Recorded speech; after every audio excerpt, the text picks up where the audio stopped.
I got the blood game in my disposal. We've been nice out, whole crew stayed frozen. Double cut, red, choline, blood potion. I got the blood game in my disposal.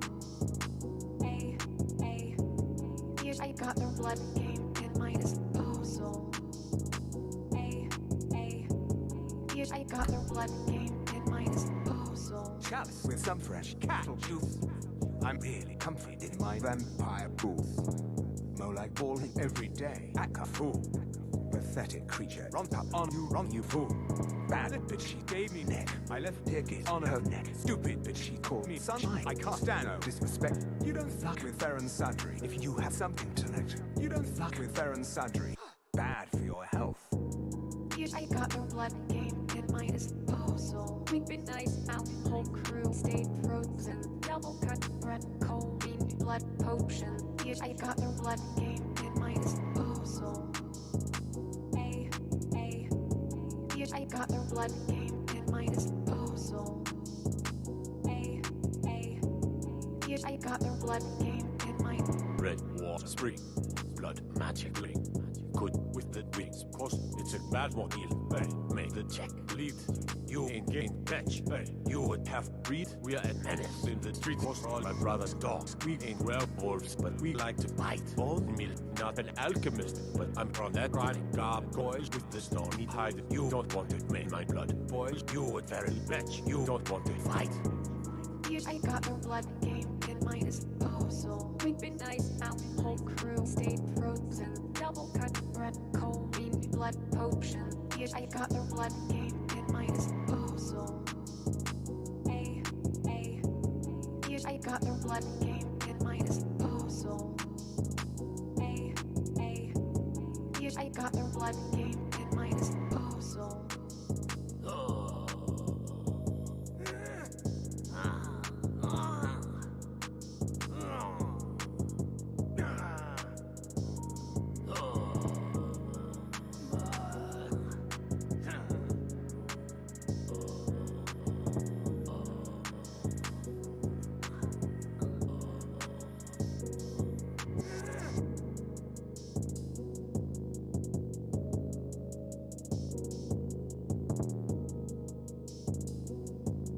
Hello, ladies and gentlemen. Welcome to another edition of Gator Does D&D.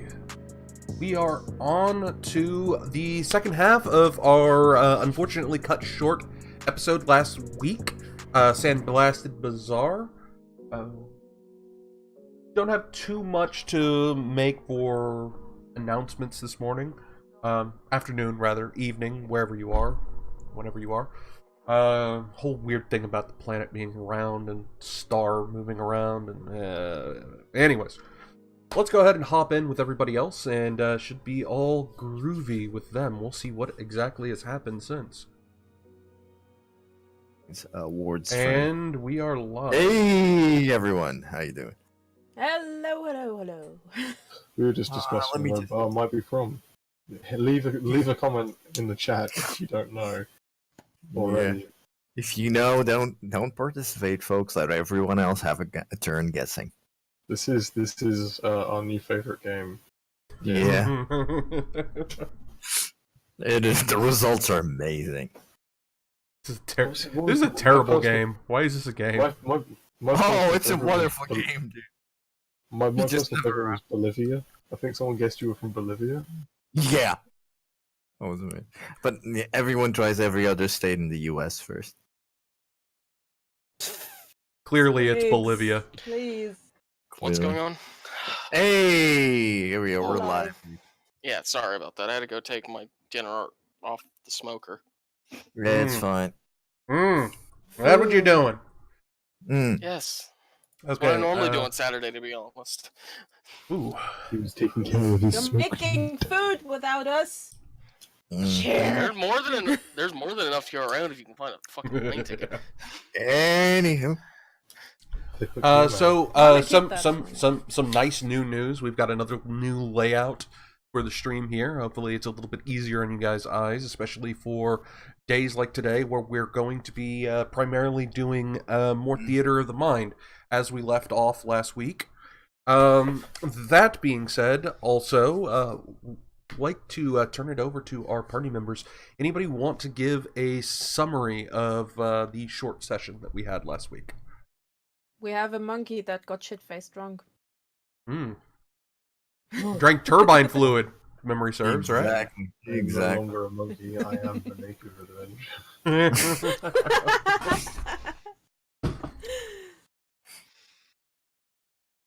The Naked Avenger strikes again. Yeah, Oh, no. we had our first introduction to the city of Allah. Gonna be a lot of there's gonna be an epidemic at the town doctor of mushroom stamps. Oh boy! We were at no. had to Allah's use this- rock bar. You were not at the rock bar, actually. Oh man! Not yet. Yeah. I just wanted to make that wonderful pun. Nah, you guys were at let me get my sheet proper up here. There is a question. I do have a question about this place. Is there a Casbah? No. You were at Buzzard So we Bill's. Buzzard can't Bill, lock- exactly. can't We run need- unlock we- the Casbah. We need a snack bar. Snack bar. Is it run by Alan? No. I think We are those going to be snacks are, pushing our block today. those snacks are a bit too spicy. for a Anyways, pellet. yeah. One Guys got would drunk? say the taste is explosive. Mm-hmm. So, I you guys, think everyone was sober except for me. yeah, Yeah, pretty much. and also the party apparently, they managed to get their hands on a few handbills from the local posting board. Oh yeah. Indeed, I- yeah. There's a potential, yes, potential good information there, like at least 3 possible bounties Mhm. to be decided. Yeah, yeah, we're still having a lot of fun with the city and things to guys- do in there. Yeah, you guys got what's it? The what was it? You had Mukong manage to elude your capture as the liquor hit him, and which technically the liquor should have killed him, but because that really wasn't just liquor. Pretty sure it's brake Yep. fluid, methanol, God knows what else in that fucking thing. Killed him, damn near wrecked him. But aside from that, you guys got a room over the for the night. Mhm. It was a little bit difficult sleeping through the the work being done in the other rooms, considering that this is near the red light district and this place pulls double duty. Hey, Eh. It's better than mortar shells that I used to hear. You guys did get a bath last time, so exactly. you we're know- nice and clean. yeah, you no longer smell like death. Well, I mean, your clothes kind of are, but not much you can do there. See, So I guess this is going to be early morning after a somewhat slept night. yeah, and I think we'll start with Mukong just to see Yeah. where he turned out at. Oh, I was the naked Avenger. Let me Yeah. let me roll on this table real quick. Oh no. Yeah. So you awaken to the blinding pain of a shaft of sunlight just cresting across your face. The evil of the day star is upon you, and it sizzles the skin. The small clink of metal heard around you is thunderous in report. As your eyes squeak open, you see a very large and vaulted room, seemingly made from old girders and scrapped together welded materials. And there's a very big dark shape in front of you. Morning, Mum. Ah! I don't think you quite know where you are, laddie.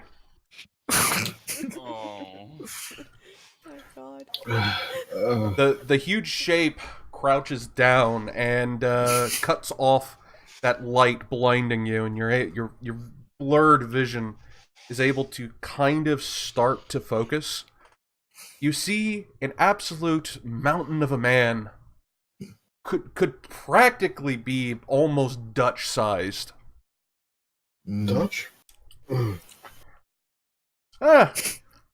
No, he was one of our own. He took off a long time ago. Here you go, Chimpo. He goes and you feel the cool a cool bottle of water fall into your hands. It seems our Lord and Savior, he kind of took a shining to you. He always did like monkeys. Oh god. However, there is no malice in the man's voice. He is grinning ear to ear, and as a couple of gulps of water, you're able to finally see straight. You're still pretty drunk, but not too drunk. You see a huge bushy red beard, and the man is wearing what looks to be a priest's outfit that is 2 sizes too small for his just sheer muscular bulk.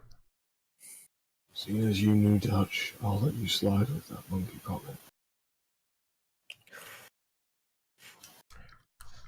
Oh no, brother. Wasn't trying to offend you or nothing. Holy Book speaks of apes as being the most fascinating of creatures. Oh no. Sorry, that was out of character. I just realized where I woke up. Shit. Jonesian church. Oh. No, I'm not in a Jonesian church. Oh no. Regonian. Regonian. I'm gonna be honest with you, I'm kind of retarded. So you study the scriptures as well, my son. Oh. He gives you his big mitt, sort of claps you on the back. Well, I suppose you'll probably be wanting some clothes. I have some somewhere. It doesn't look like it to me. You sort of shot in here, bounced around a bit, and decided to get into a lifting contest with the boys. How'd I do? Well, considering you threw the bench weights through our stained glass window, I think you did pretty well. Oh shit! I'm sorry. Nah, it's okay. Gives us something to do. Not a lot of people come around too much these days. And nothing else, it reminds the rest of the city that St. Rogan's is still in operation. Indeed. Now, if there's anything I can do to pay you back, let me know. I don't know, I mean, if you get dressed. If you bacon, I'd be very happy to have some bacon on it. I'm assuming you've got your freezer full of venison. Actually, yes. Yeah, okay. Well, Or the can I take a slab of that for my head? If you're wanting to help out, I mean, sweeping up and cleaning up the place, would be a good start. I mean, you always gotta clean your room. That's what the prophet always said. Wait, which prophet? Huh? Oh yes, Father Peterson. Oh, okay. You're a Unitarian. Okay, I got it. That's fine. Unitarian? What the hell are you talking about? Not one of those corpse worshipping fucking fairy fucks. What?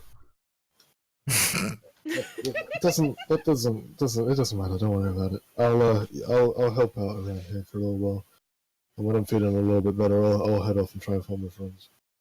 Well, say as long as you like, St. Rogan's House of Gains is always open. Its doors to whoever comes in. Can I have some clothes? Yeah. Come on, this way. Follow the man. He as you are finally up on your as you're as you're finally up on your feet, you can see that there is actually a quite a different group of individuals around in many states of fitness. All of them doing some kind of like some sort of activity. There's a small arena in the center where it's an octagonal platform where a couple of men are wrestling back and forth. And there's a few other priests similar to the father leading you, and however their vestments are pinstriped as opposed to his solid black. Sorry, Father, I didn't get your name. What is your name? I am Swole Father Flanagan McCafferty. Pleasure to make your acquaintance. Reese McCall. I'm gonna reach out my hand and shake his hand. He perks a brow. And here we were thinking you were the Naked Avenger. Kept screaming it at the top of your lungs. I didn't know you guys spoke of ape. Yeah. It's in the scriptures. Right. Would you like to would you like to make a conspiracy check so he can give you a little bit more? Fuck it. I'm actually kind of liking just finding this out as I go along. Oh no. Okay, if you don't want to do if you don't want to have no. that. I'll quite happily riff with you on this one. Okay, all right. Let's keep going. Father, do you have any of those holy supplements? Holy supplements? Nah, there's no such thing as holy supplements. Supplements are the devil's toys. But if you are interested, we can provide some of the relaxation, meditating herbs, and the holy imbibement. That's probably not a good idea for right now. I'm still feeling a little woozy.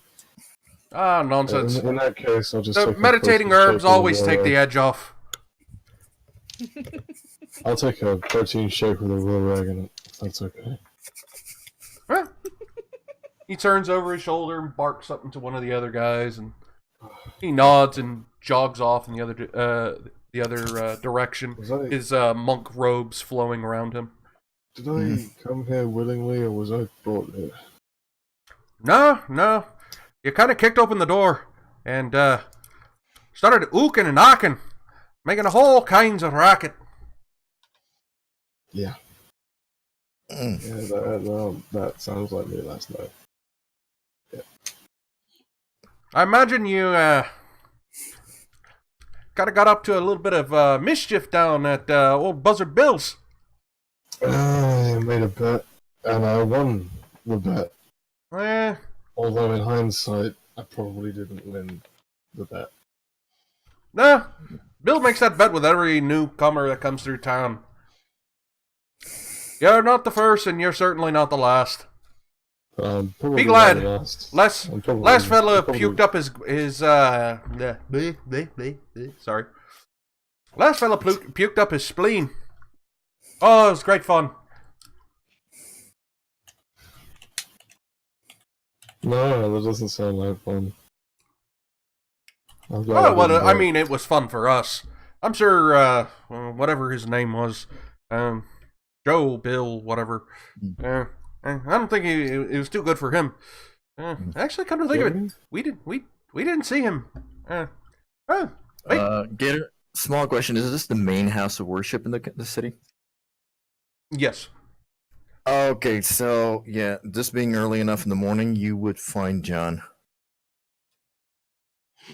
stepping in. Or actually, might have been in the corner just using jump rope. The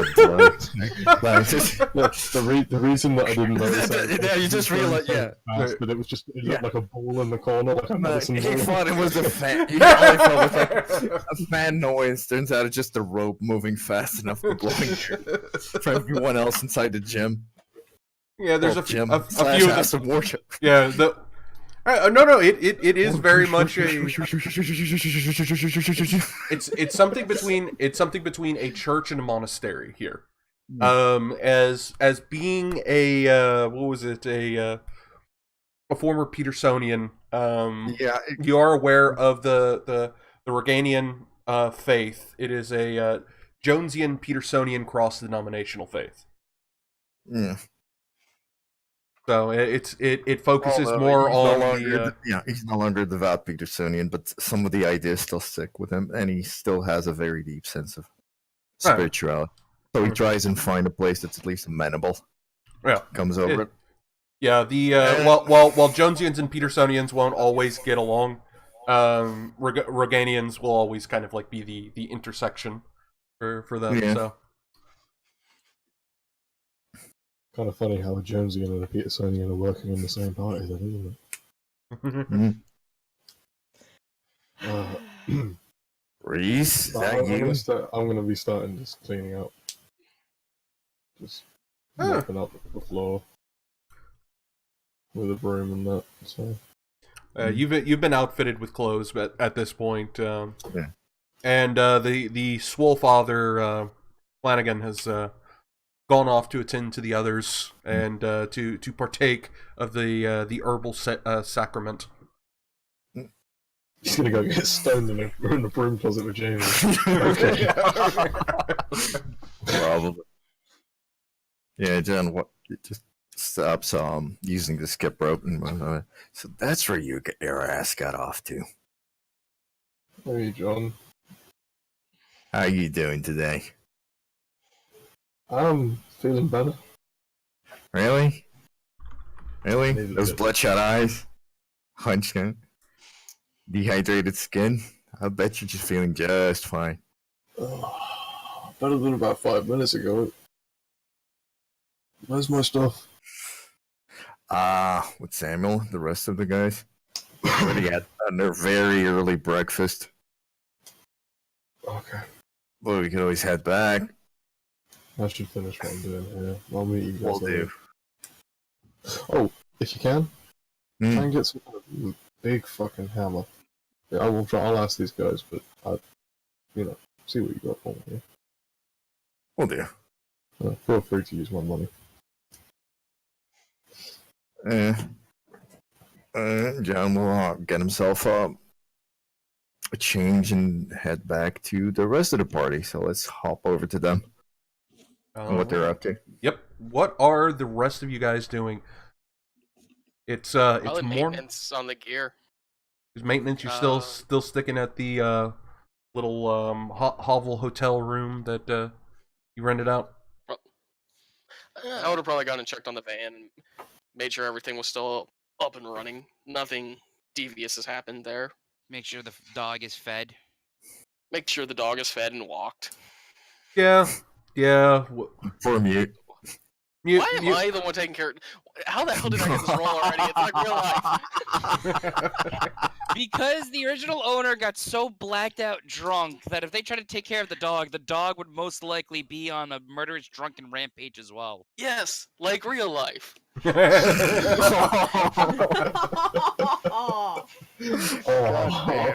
With that exchange, Carlito is out there with you, and you are bickering back and forth about having to take care of the dog. Something. I didn't want the dog in the first place. God damn it. Mute is just kind of like when you guys first had gotten there and opened the doors, he bolted out and took like the biggest shit possible. Thankfully, he was with me. He was with the Luckily, party. Carlito's gonna put it in a little baggie. A little bag? You actually mean a sack? Save it later. Just a Hey, burlap sack. look! You can laugh all you want. It's free food. For the love of God, I'm a goddamn giant cactus. You don't need to save it for later. He's gonna drop another one. he wants to save the flavor.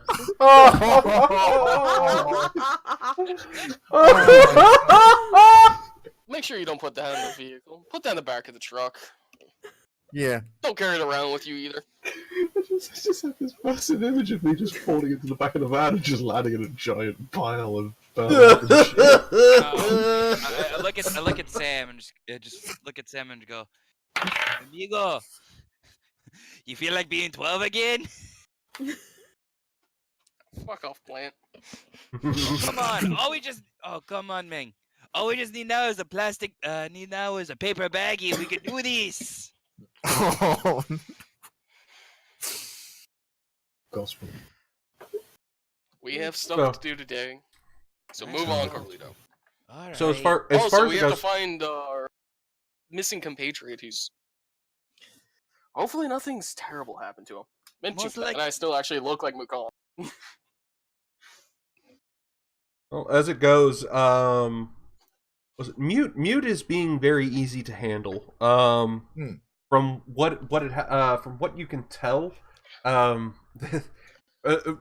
just like the fact that there is a very wide berth around the vehicle, you might have had some urchins who tried to bust into the vehicle, and Mute's happy demeanor very much spooked them off.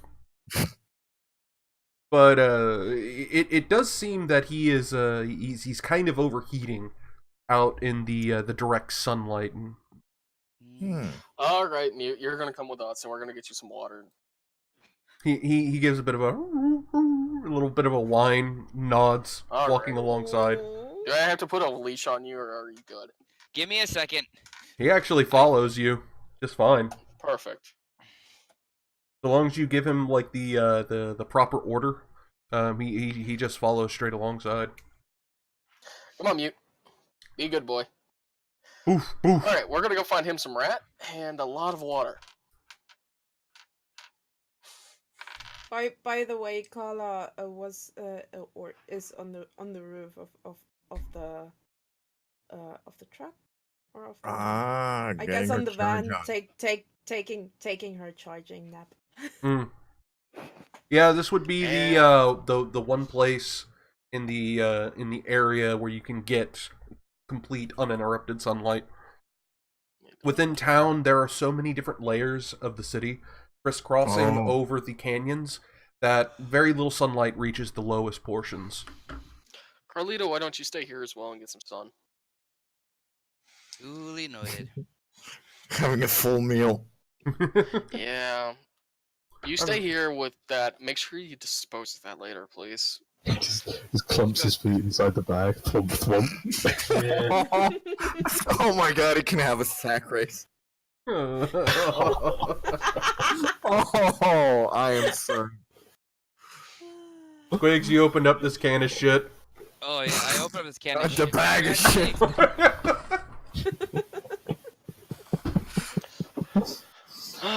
Where did John say he was going to? The house of worship. I get Mute. We're heading that way, I guess. Is there any like store like stalls along the road that's selling kebabs or anything like that? Quite a few actually. I pick up enough. I pick up a few from me, Mutant, probably even John on the way. So, How much is that gonna be? That will be about 12 ISOs. 12 ISO. It's a good thing I actually have someone else's ISOs with me right now. Holy shit. God damn. Jeff is rating us. We're getting rated. Hey. Hey. Hey, we're actually getting Thanks a reviews. lot. Actually viewing one of our games finally. Anyway, Indeed. so you guys are Wait. What? That is a 13. For what? I just yeeted that. You just do is I rolled a 13. I'm trying to do is with the new acquired shit. I decided to do just to see how far this can go and try to yeet it as far as possible.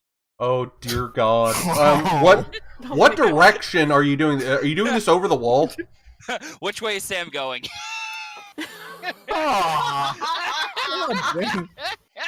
That would be Sam. Sam, which way are you walking toward? Like towards the gate, away from the vehicle? I was walking back towards the church or the house of worship that John's at. Oh, that's well far down into town. That is on the mid level for the city. You're not quite up in Whoa! What is it? What is that noise? But the what was it? That it's not quite up in the Jetstream heights quite yet. So it'll take a bit to cross across town with especially with Mute in tow as well, because I think it's just because we got hit by 3 follows at once then. Oh, that's what the noise is. Oh, okay. Yeah. Yeah, it's been so long. We've got 40 people watching us right now. Hey. Wait, we have 40. Wow. We have 40 people watching us. I think Jeff ended his stream and sent everyone over here. He's yeah. Thank you, buddy. Thank you. Appreciate it. Hey, thank you very much for the follows. Jeff. Right, let's carry Let's on. move on with the scheduled program. Yes. I'm You guys are a very hungover monkey that needs some fried food before he ends up killing someone. Well, thankfully, Yes. fried food is one of the most commonly available things. Fried meats.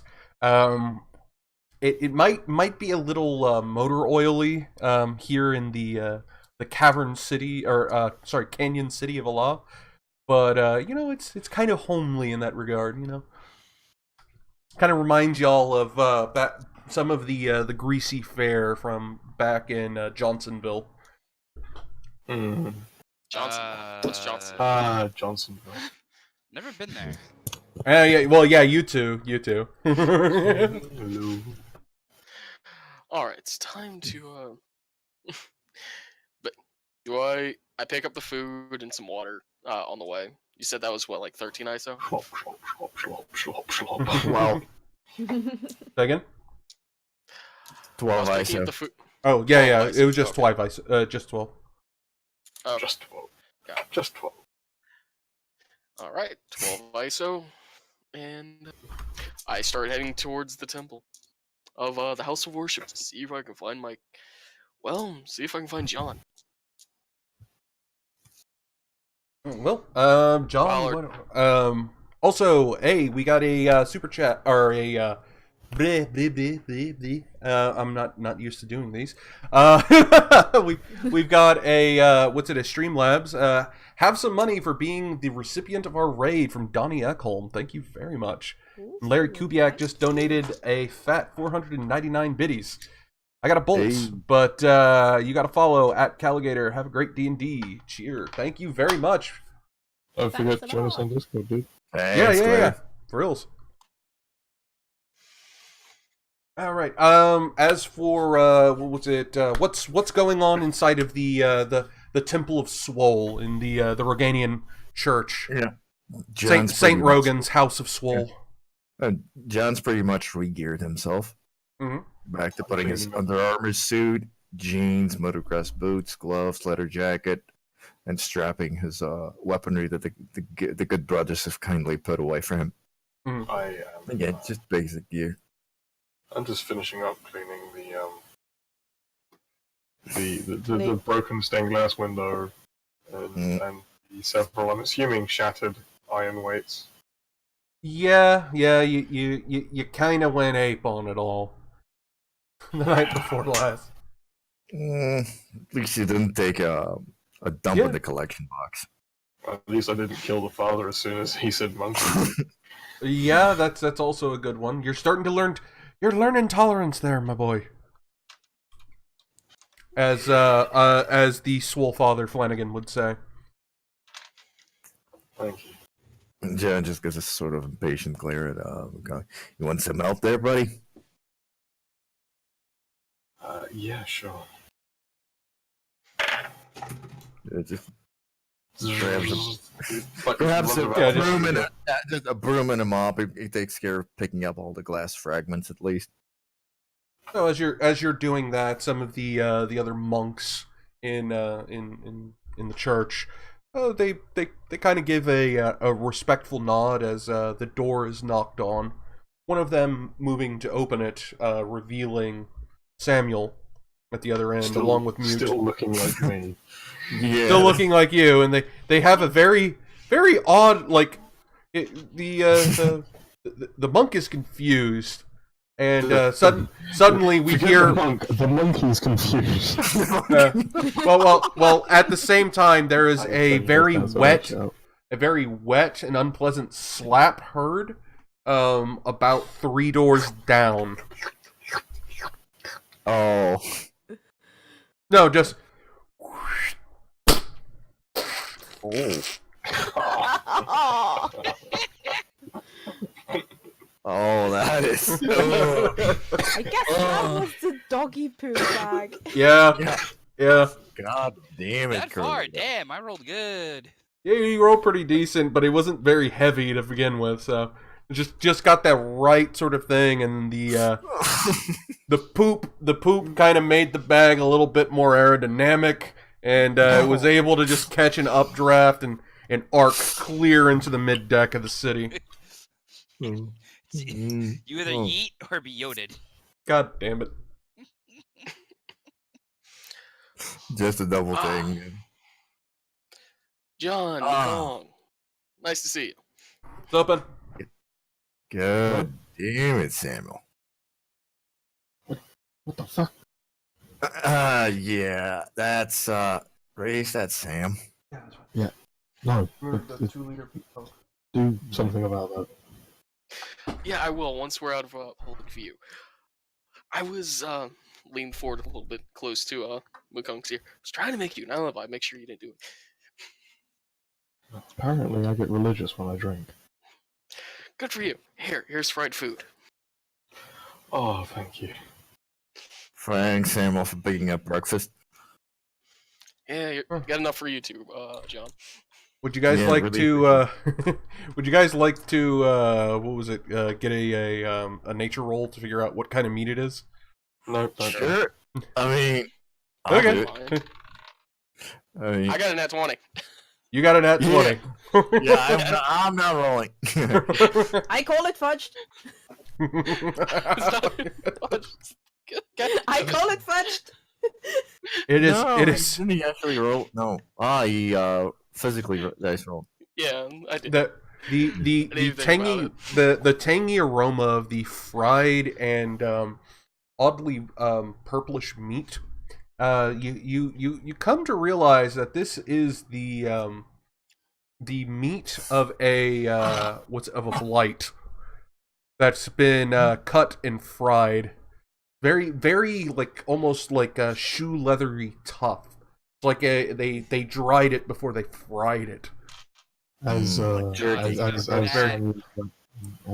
is waxing lyrical over how what this meat is, I'm just already halfway through it. Just it is very spicy. However, Mukong, give me a Constitution check. It's like really bad country fried steak. what is it with you and making me do Constitution checks? You just keep doing things that try your Constitution. 10? 10.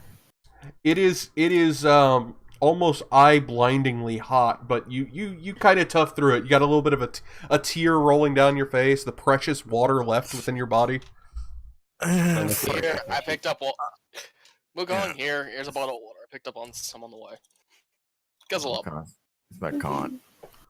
It's got a big, like the plastic for the bottle has a big and very like grossly ostentatious P written on it.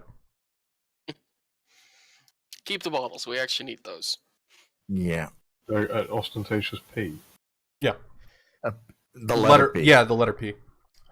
Yeah, get your heads out of the damn sewer, goddammit. Oh, no, you guys left the sewer like sessions ago. I'm wondering what that was a reference to. What's it? That is a reference to the fact that the water consortium in town is Pratchett's Aquatics. The same place, the same place that owned the bathhouse that you guys went to our last session. I guzzle the water down. Oh, jeez. That's not spicy too, is it? No. Oh, good. It's just water. Yeah, yeah. John, however, is funny. Is a bit too spicy for his own taste. He's just swiping off a bottle of water for himself and just guzzling it down as fast as he could. Ah, God damn it! Too hot, too hot, too hot. That's tasty. Ah, God, that's gotta hurt coming in at the other end. Yes, it will. Okay, then. John, can I have yours? Just he has this really weird look because he has to choose because the hunger he has due to his high metabolism and how how much it's gonna hurt. And he's like, yeah, I guess I could pick up something else along the way. Okay, I'm gonna guzzle What are that you one guys down. complaining about? Fuck off, dude. I have a very weak stomach. 24 on that one. Yeah, you're used to the heat at this point, so it's just like it's like it's old hat. Like it's kind of like when you eat hot Cheetos and you just keep eating the damn things and it doesn't really build up too much. It's just you get a bit of that burning kick at the end of it, however, and you're just like, ooh, ooh, ooh.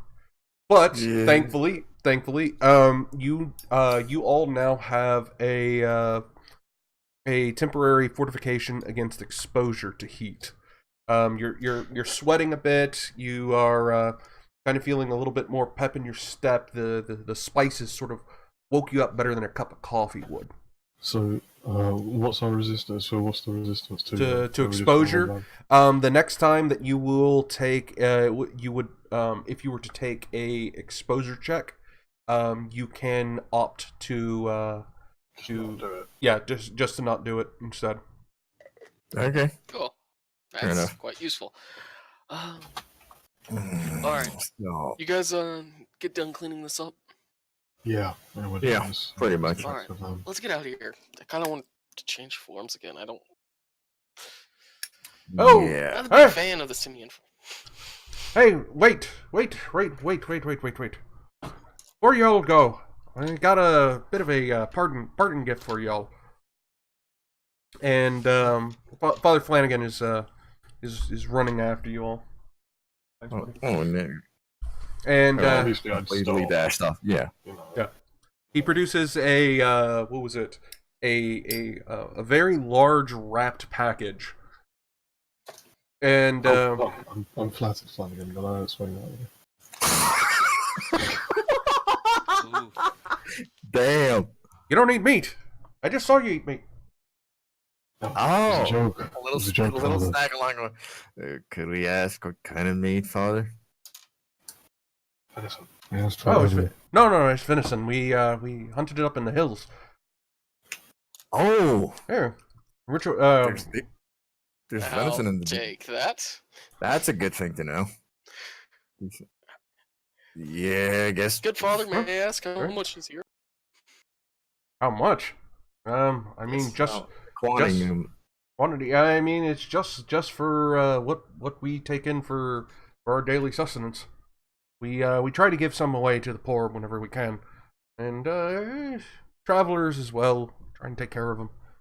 Put good back out into the world. Also, I know our friend, the Naked Avenger, said he wouldn't need it, but he might change his mind later on. He hands you a small capsule. Just about, it's this little brown glass capsule about as big as your thumb. Take the sacrament when you're ready, my son. Oh, okay. By the way, Mukong, you now have a streak of white through your hair. Damn. See, John? Told you I should drink turpentine more often. You actually didn't tell me that. Oh, well, I did it actually out of game, okay.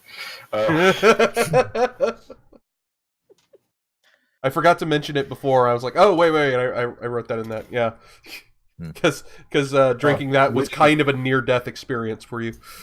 So I've got a grey streak through my hair that Samuel doesn't, because he doesn't know that I had that. Samuel didn't. No, Samuel didn't. Yeah, copy that. Yeah. That's a new development. Yeah, there's that difference. That's how you tell the difference between me and Samuel. Yeah, at the moment, yeah. Skunk Kong. Who's a good boy? Oh yeah. He's a good boy. I'm gonna wrap my arms around him, give him a big old hug. Mute is absolutely ecstatic to see you. The giant mutant Chow is hopping around, playful. He slurps your cheek and what's it? He wraps you, not dangerously, but affectionately with his the tentacles that come out of his shoulders. Oh, that's disgusting. Well, nature's beautiful in its own way. No, it's unsettling and painful. Yeah. John gives the dog another dubious look and just looks at Samuel. Yeah. Should keep heading out. So we're gonna try and see about that paperwork. I'm gonna head back to the car and keep an eye on the others. If you guys need anything, let me know. Absolutely. I'll take my gear back, Samuel. I'm assuming he gives it to me. He had to run out and do some stuff. Oh, yeah, okay. It would. Yeah, because it's your stuff. Yeah, you definitely have. I'm gonna give. I am gonna give. 1 second. I'm gonna give John 40 ISOs. Fuck it, 45 ISOs. No. He's got some money of his own, so you. Oh yeah, that's right. You do. Well, I mean, you guys are going to go get ISOs anyways. I mean, that's the whole point of this trip. So. Oh yeah, we need to go back and meet with the others because we need to grab gear that we're gonna unload anyway. Oh, so I'll make the trip. I'll make the trip back with you to the van. There's stuff we need to grab. Namely that outer cop carapace. Let's go. See if we can collect that bounty. Jesus Christ, we're gonna be packing full. We're gonna get so rich we might pick. Howdy's on. See. Yeah, so time has cut. Time is cut because it takes a bit to get across town. Carlito and Carla, you would have had enough time to in Carla's case refill her batteries. In Carlito's case, to photosynthesize his ass off. And drink some water. Drink some water. Carla looks up like the cat she is. Oh, it's the naked Avenger. Oh, you could just not so naked anymore, I guess. The sarcasm dripping from her voice. I have no idea what you're talking about. John just finds two random metal tools from the bag we salvaged from the mechanics workshop and clangs them together, really fucking hard. Clang. Well, there's no need for that. So, here's an important question. How many How many Addercop hides did you guys manage to come away with? The single one. Just a single one. Okay. That we try to fashion into one of the fashion armor. Okay. That was as much as we could pull out.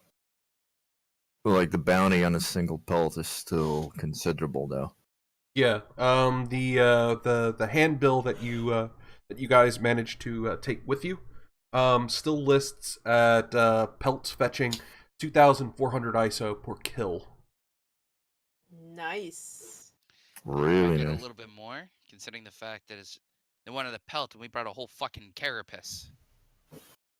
That's just not fur. That's also armor. I mean, it's gonna depend on our ability to try and barter, but we're just still gonna have to. Does the handbill away from the table? So we should probably wait. Yeah, exactly. Or just to clarify, does the handbill say where the bounty can be redeemed? Yes. It says you need to bring proof to the Lord Regent's palace during normal business hours. This is why you guys were headed out to the Lord Regent's palace in the first place. Which is this is more or less like the palace is kind of like town hall here in the city. So this is a actually does somebody want to give me a what's it conspiracy check? Give me a Sure. second. Yeah, for Sure. understanding Yeah, a little bit Carly. on here. 17. 15? Anybody else? Let's see. I actually do have a little bit of training in it, so it's just that it's and then check. But fuck it. I mean, pop up. Maybe I read it. What's the worst that can happen? You think it's a parade of clowns? No, you just won't know anything about it, really. Yeah, a 12. Yeah, and you gotta remember. I got an 18. 18? Yeah. Okay. Eldy is actually kind of familiar with this region. Carla. Sorry, Carla. Yeah. Sorry. No, I no, didn't no. switch to. No, it's okay, it's okay. Was it Carla is a bit familiar with this region and whatnot due to some jobs that she had spent doing here long in the past. The city of Allah, as it is in its current state, was incorporated recently into a vassal state of the Diluvian Empire. Mm. So the Diluvians hold sway over the city, and that's Diluvians are kind of like a sort of like a mix between a merchant aristocracy and a monarchy. Mm. Sort of like a constitutional monarchy. That's the British Empire, that is. Nah, I think this would be closer to like the Venetian city-states. Yeah. This more yeah, mercantile, the merchants were essentially the founders of the Diluvian Empire were they made a vast fortune through trade, and as such were able to strike out and proclaim divinity by coin, so to speak, and made themselves emperor of a small region and built it up further and further from there. Yeah. Yeah, this place hasn't done too badly for itself. Small enclaves being considered. It's a nice place. Yeah. I mean, they could do with more bear rugs, but Huh. It's been quite a while since I've been here, but I guess the Diluvians are still doing their thing. Yes. Yeah, and Carla. handling, Sorry. Yeah. handling the stuff in here. Carla, just a small favor. Mhm. Keep an eye out for local radio chatter. Oh yeah, you're right. Her Uh, eyes her ears are adjusting a bit until she gets somewhat of a signal. Yeah, that's how it works. tail extends like one of those old. I thought isn't her tail the antenna? There you go. Nah, it's her ears. Rabbit ears, cat ears, very little difference. When she sends a signal, then it's the tail. Ah, there you go. I thought it was a string that came out just below the tail. That's wrong. You going to hell for that one. Hell isn't good enough for that. Anyways, so yeah, Off you guys, to the palace, then. yeah, you guys will know where the palace is because it's got a very big, prominent place in the city. There is from the center of town, there is a large set of stairs that kind of makes the spine of the city. The town center, you'll remember, had like this great big mechanical structure built over it, which is apparently the as you found out from when you were asking around the merchants before, was the spring, the deep aquifer which fuels the city. And so the stairs lead up back from that, up several tiers, up into the Jetstream district. And the Jetstream district is cut off on either side of the suspended palace, which the palace itself has deep foundations that run all the way to the cavern bottom. Yeah, there was something about a special paperwork we would need. It's like citizen to the city before we get access to the Jetstream district. Yeah. Fair enough. as long as our entire group is like all gathered. Oh, and yeah, like Carla wanted to check if there was any kind of specific radio chatter going on. As far as specific radio chatter, a lot of it, like, you've got a couple of pirate radio stations playing, things ranging from, like, was it somebody playing music in their own little tin shack to, like, crazed conspiracy nut jobs living in the the carved walls of the city. Communist ghosts, I tell you. They're going to steal your essence. I've seen them with my own eyes. Pretty much, actually. Since she doesn't find anything useful, she just stops at a station playing J-rock. Yeah. Yeah. It's more like on the lines of like Hatsune Miku. There you go. Oh. Well, okay. Vocalite channel is all right. I'm gonna start pressing buttons on the back panel now. Just. Back panel of what? You can't. That's how you lose eyes. Yeah. Oh yeah, that's right. Yeah, that's right. It's in her head unless she finds a transmitter. Yeah. To share the music with, it's solely in her head. Okay. Thank God. We could try to find, I don't know, an aux output. Oh, okay. Sorry. Sorry about that. I actually just broke my headset, so. Oh damn! Right? Yeah. Well done. Yeah, read up on Gammatex though. Yeah, I see it. What do I need to do for you guys? Now, right now we're on our way. We're right now on the way to the palace to take care of those things. Yeah. Well, fucking...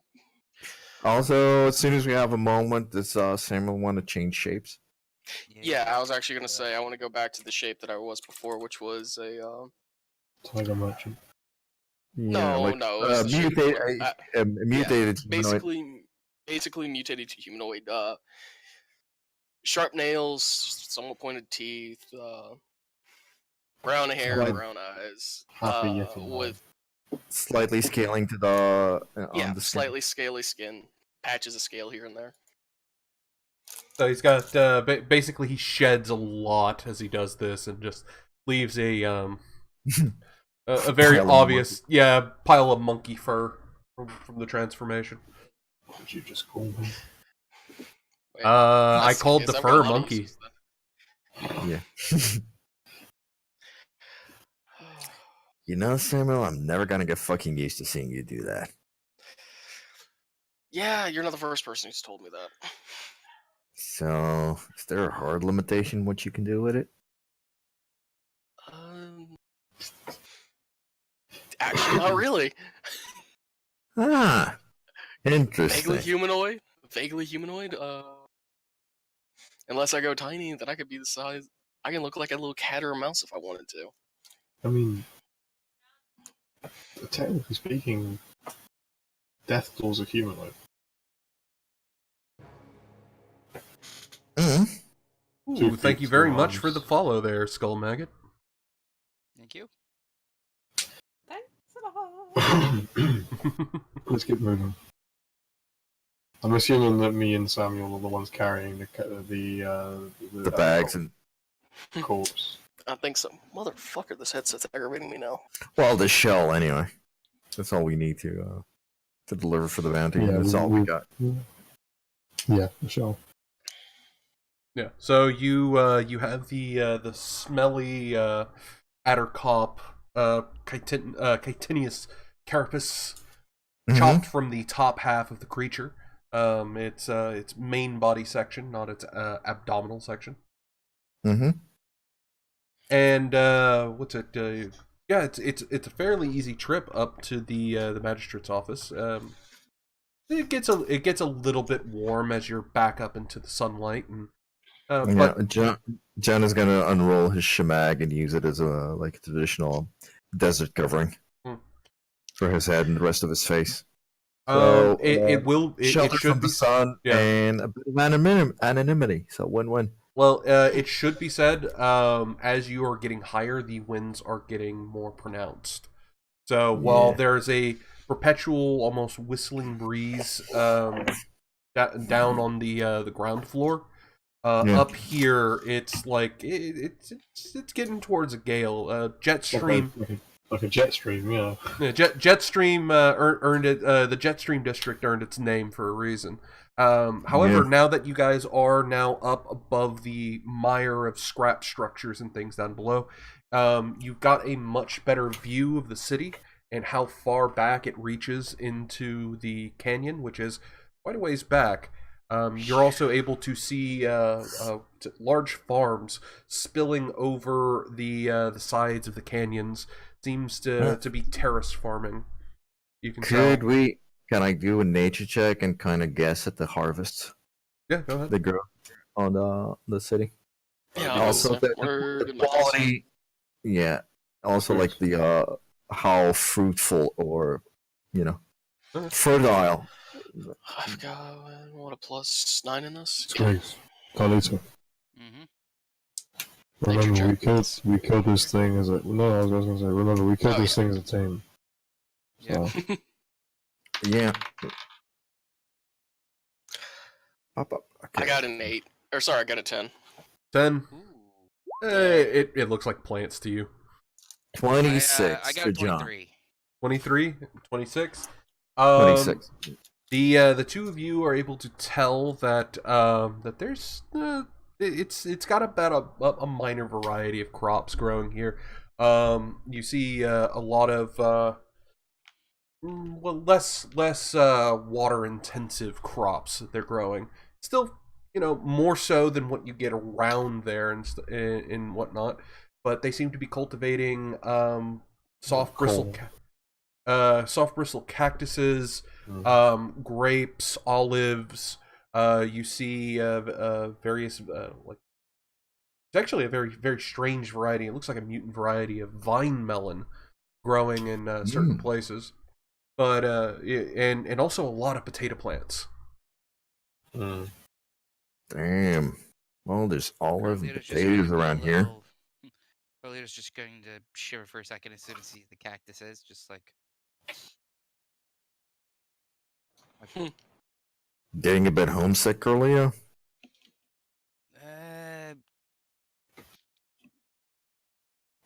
Kind of. It's more, just more rather not be, dinner. Well, I'm sure they're not growing sentient cacti for food.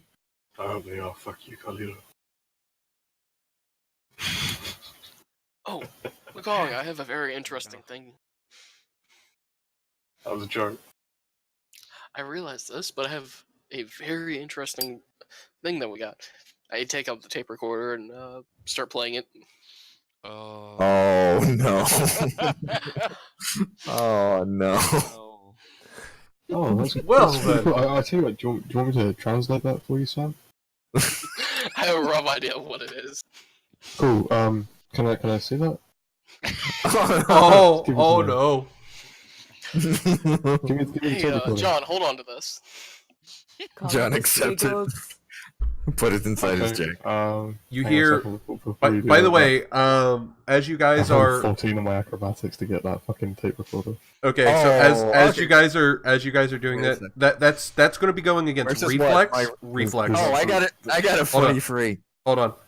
That's what's it? That's reflex, and then also those of you with over 12 what's it?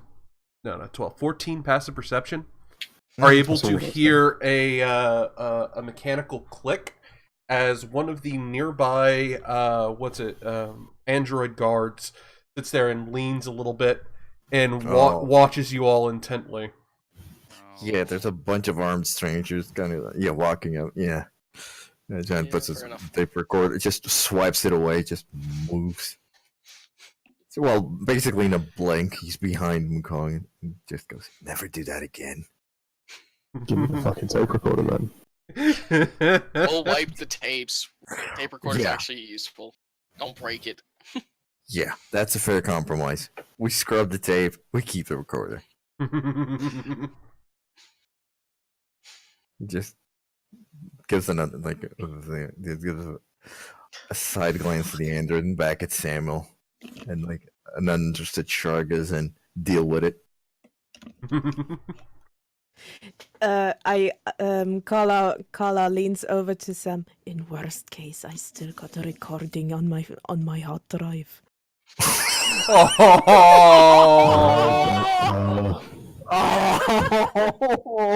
was about to yeet the tape recorder up with her. I'll yeet you up with her too. It's okay. As long as it's only 40 feet, she'll be fine. Just imagine, you see like a little thing. No. You just see like a little thing just sail across, goes through, breaks a window back at the church again. Father Flanagan kind of like squints and looks at it, picking it up. Who the hell's throwing tape recorders? Next thing you see, right against the wall of the building, and you just see like a Carla-shaped bulge on the inside of the metalwork. And she starts to slide down with the sound of a squeegee. God damn it. I think we just go.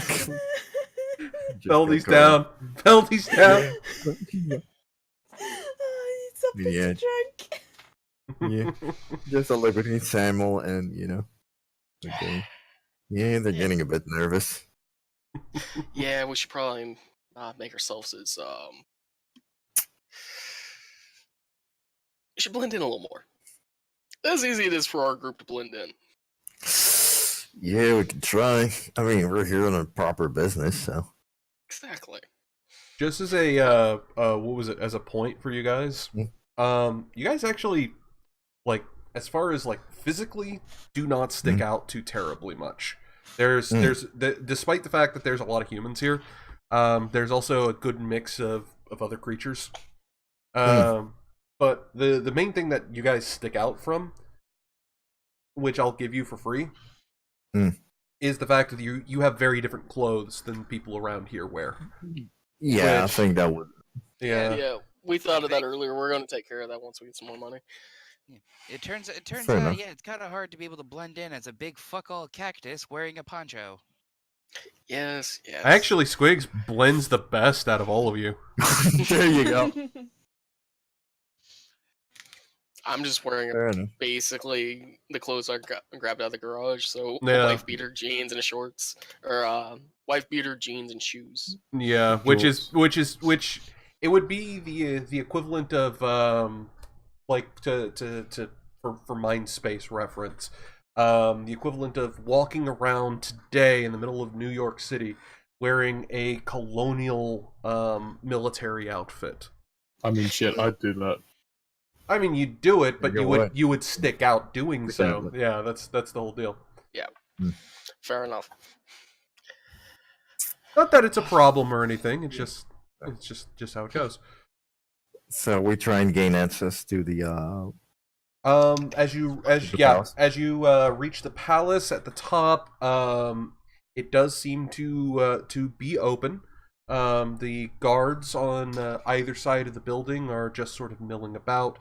There are two android guards which are standing something similar to what you would see as beef eaters in England, versus the other guards who are on patrol, which happen to be some more of those Rust Legion boys, where they're kind of more rough and ramshackle in the armor with the ruddy paint job going down it.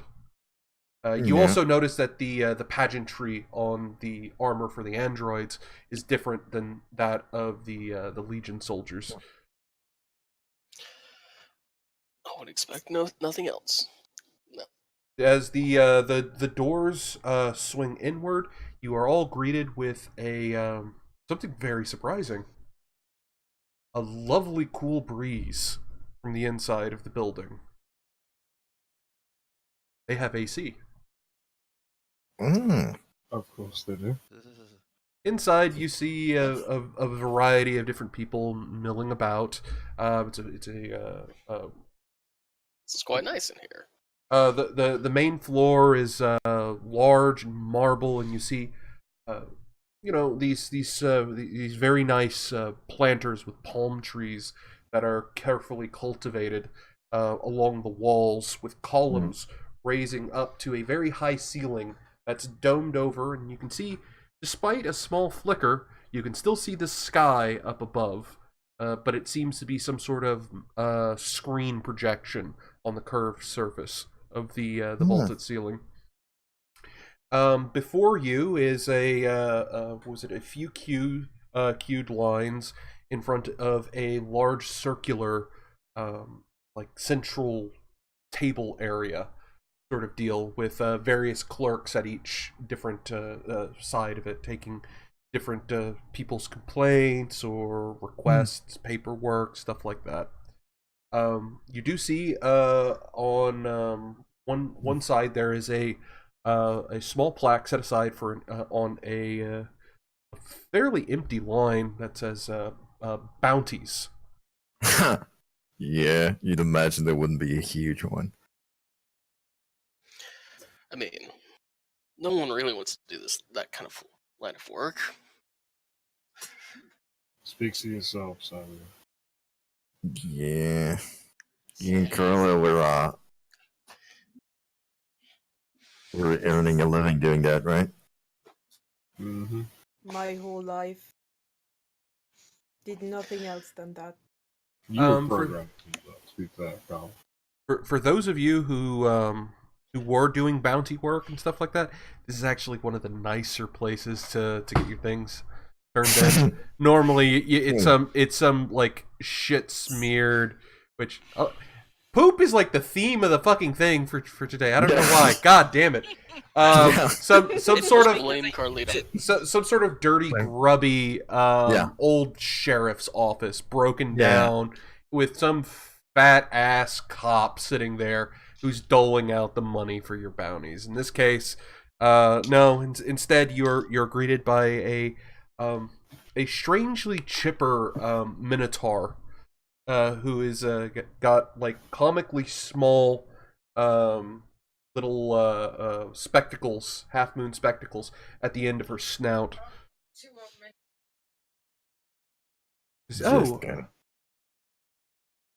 Since Carla already worked there a while ago, might the Minotaur maybe know her? No, you do not recognize one another. Oh, okay. It's probably because it's a rotating position. It's whoever. I'm basically gonna walk up to her and say good morning, and then just lift the other cop's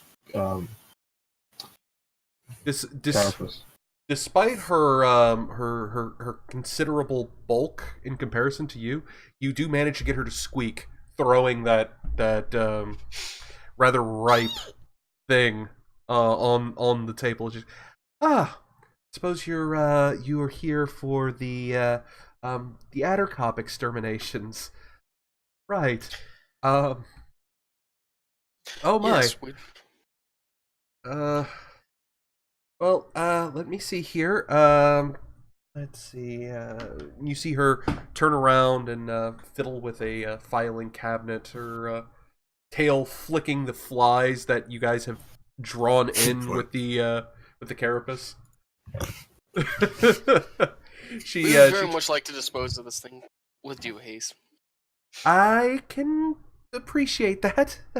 I'm sure you understand that this quite legitimately money though in our pocket. Yes. For future reference, we only need a single piece of it. She goes and she takes a pin very delicately between like her chitinous fingers. She's got like hoof fingers. She parts some of that disgusting mat of hair. And you see that there's like what looks to be like a breech plug almost at the top of it. He says, "This part right here is all we need." So there's only one on an Addercop, and it just takes a quick little. You see her put her hand over the top of it and just pops the top of the pin as you hear as the thing pops up and out from the place.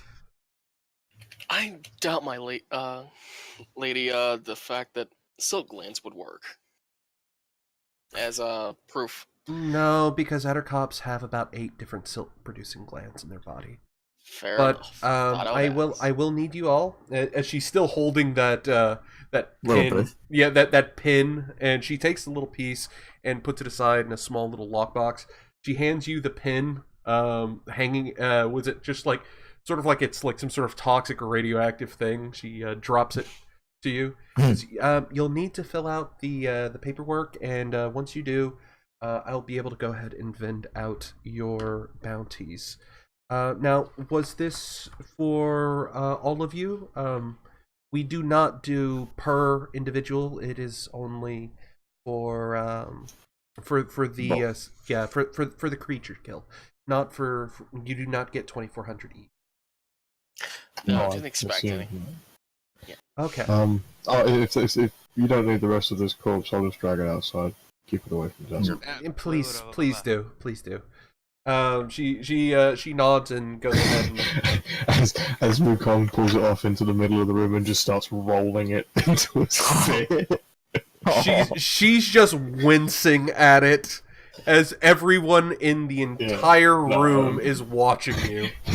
John just Go outside with it. Okay. As Wukong is walking out the door, one of the guards leans a pole over. One of it's got like basically a long tech spear at the side of the door. He leans it over, and it shakes its mirror-like face back and forth, and then points across the way to a mop and bucket. Oh, I run past him.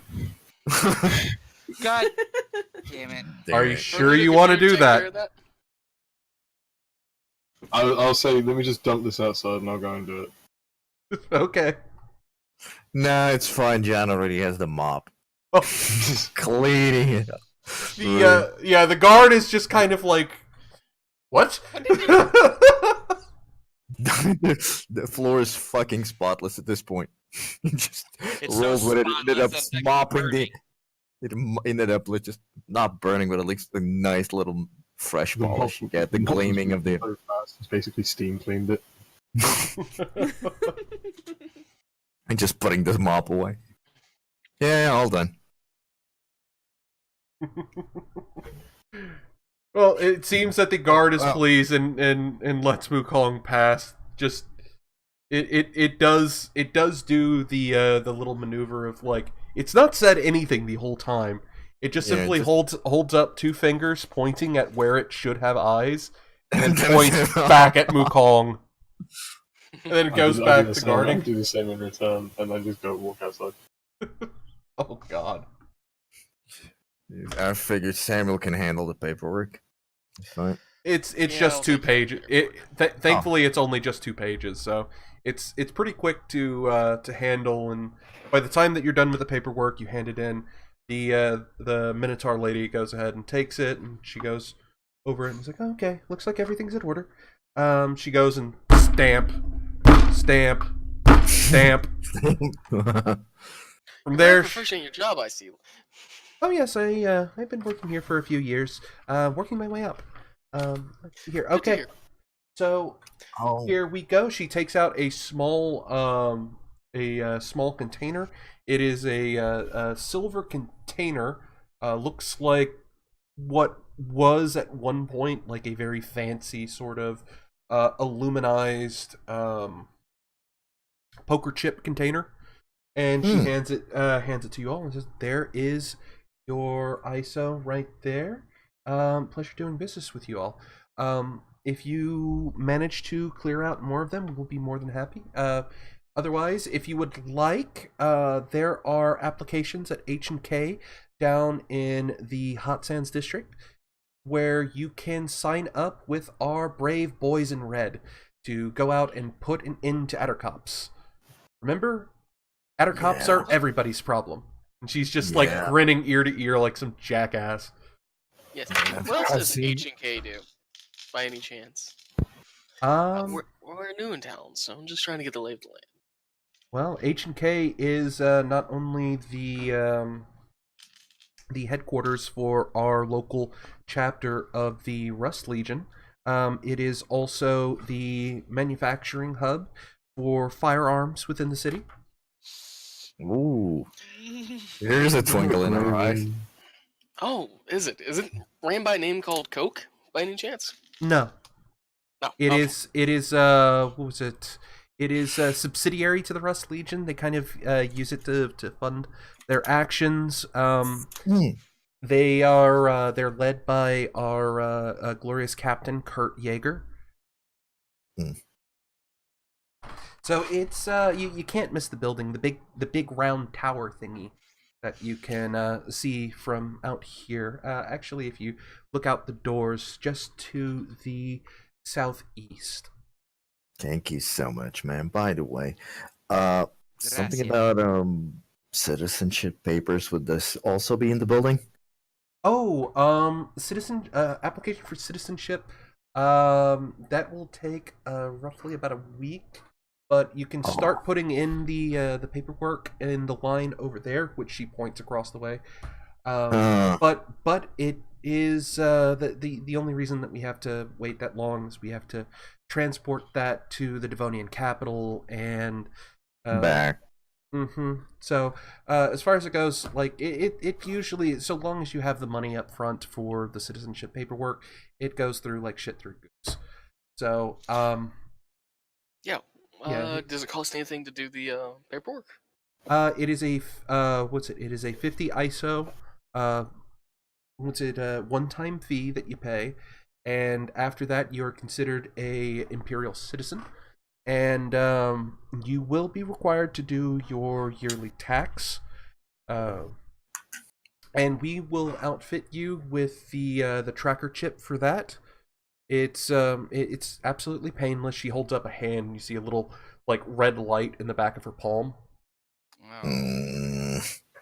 But it also does come with full protections from any allied faction with the Diluvian Empire.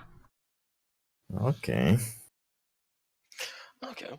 I'm going to presume also if their enemies find out that we're citizens, repercussions come along with it, correct?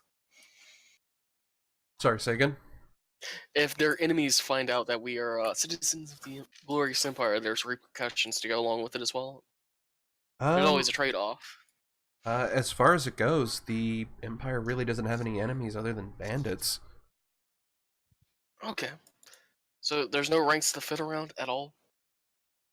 Not in this region. That would be more into the west on the other side of the bay.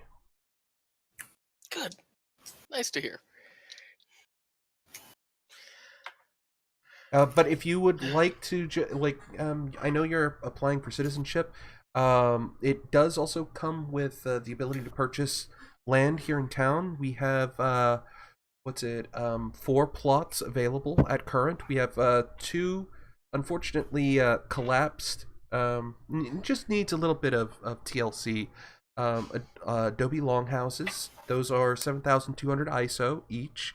And we have 2 of them which are in complete perfect working order, wired up to the grid in water, everything, and even has some furnishings in it.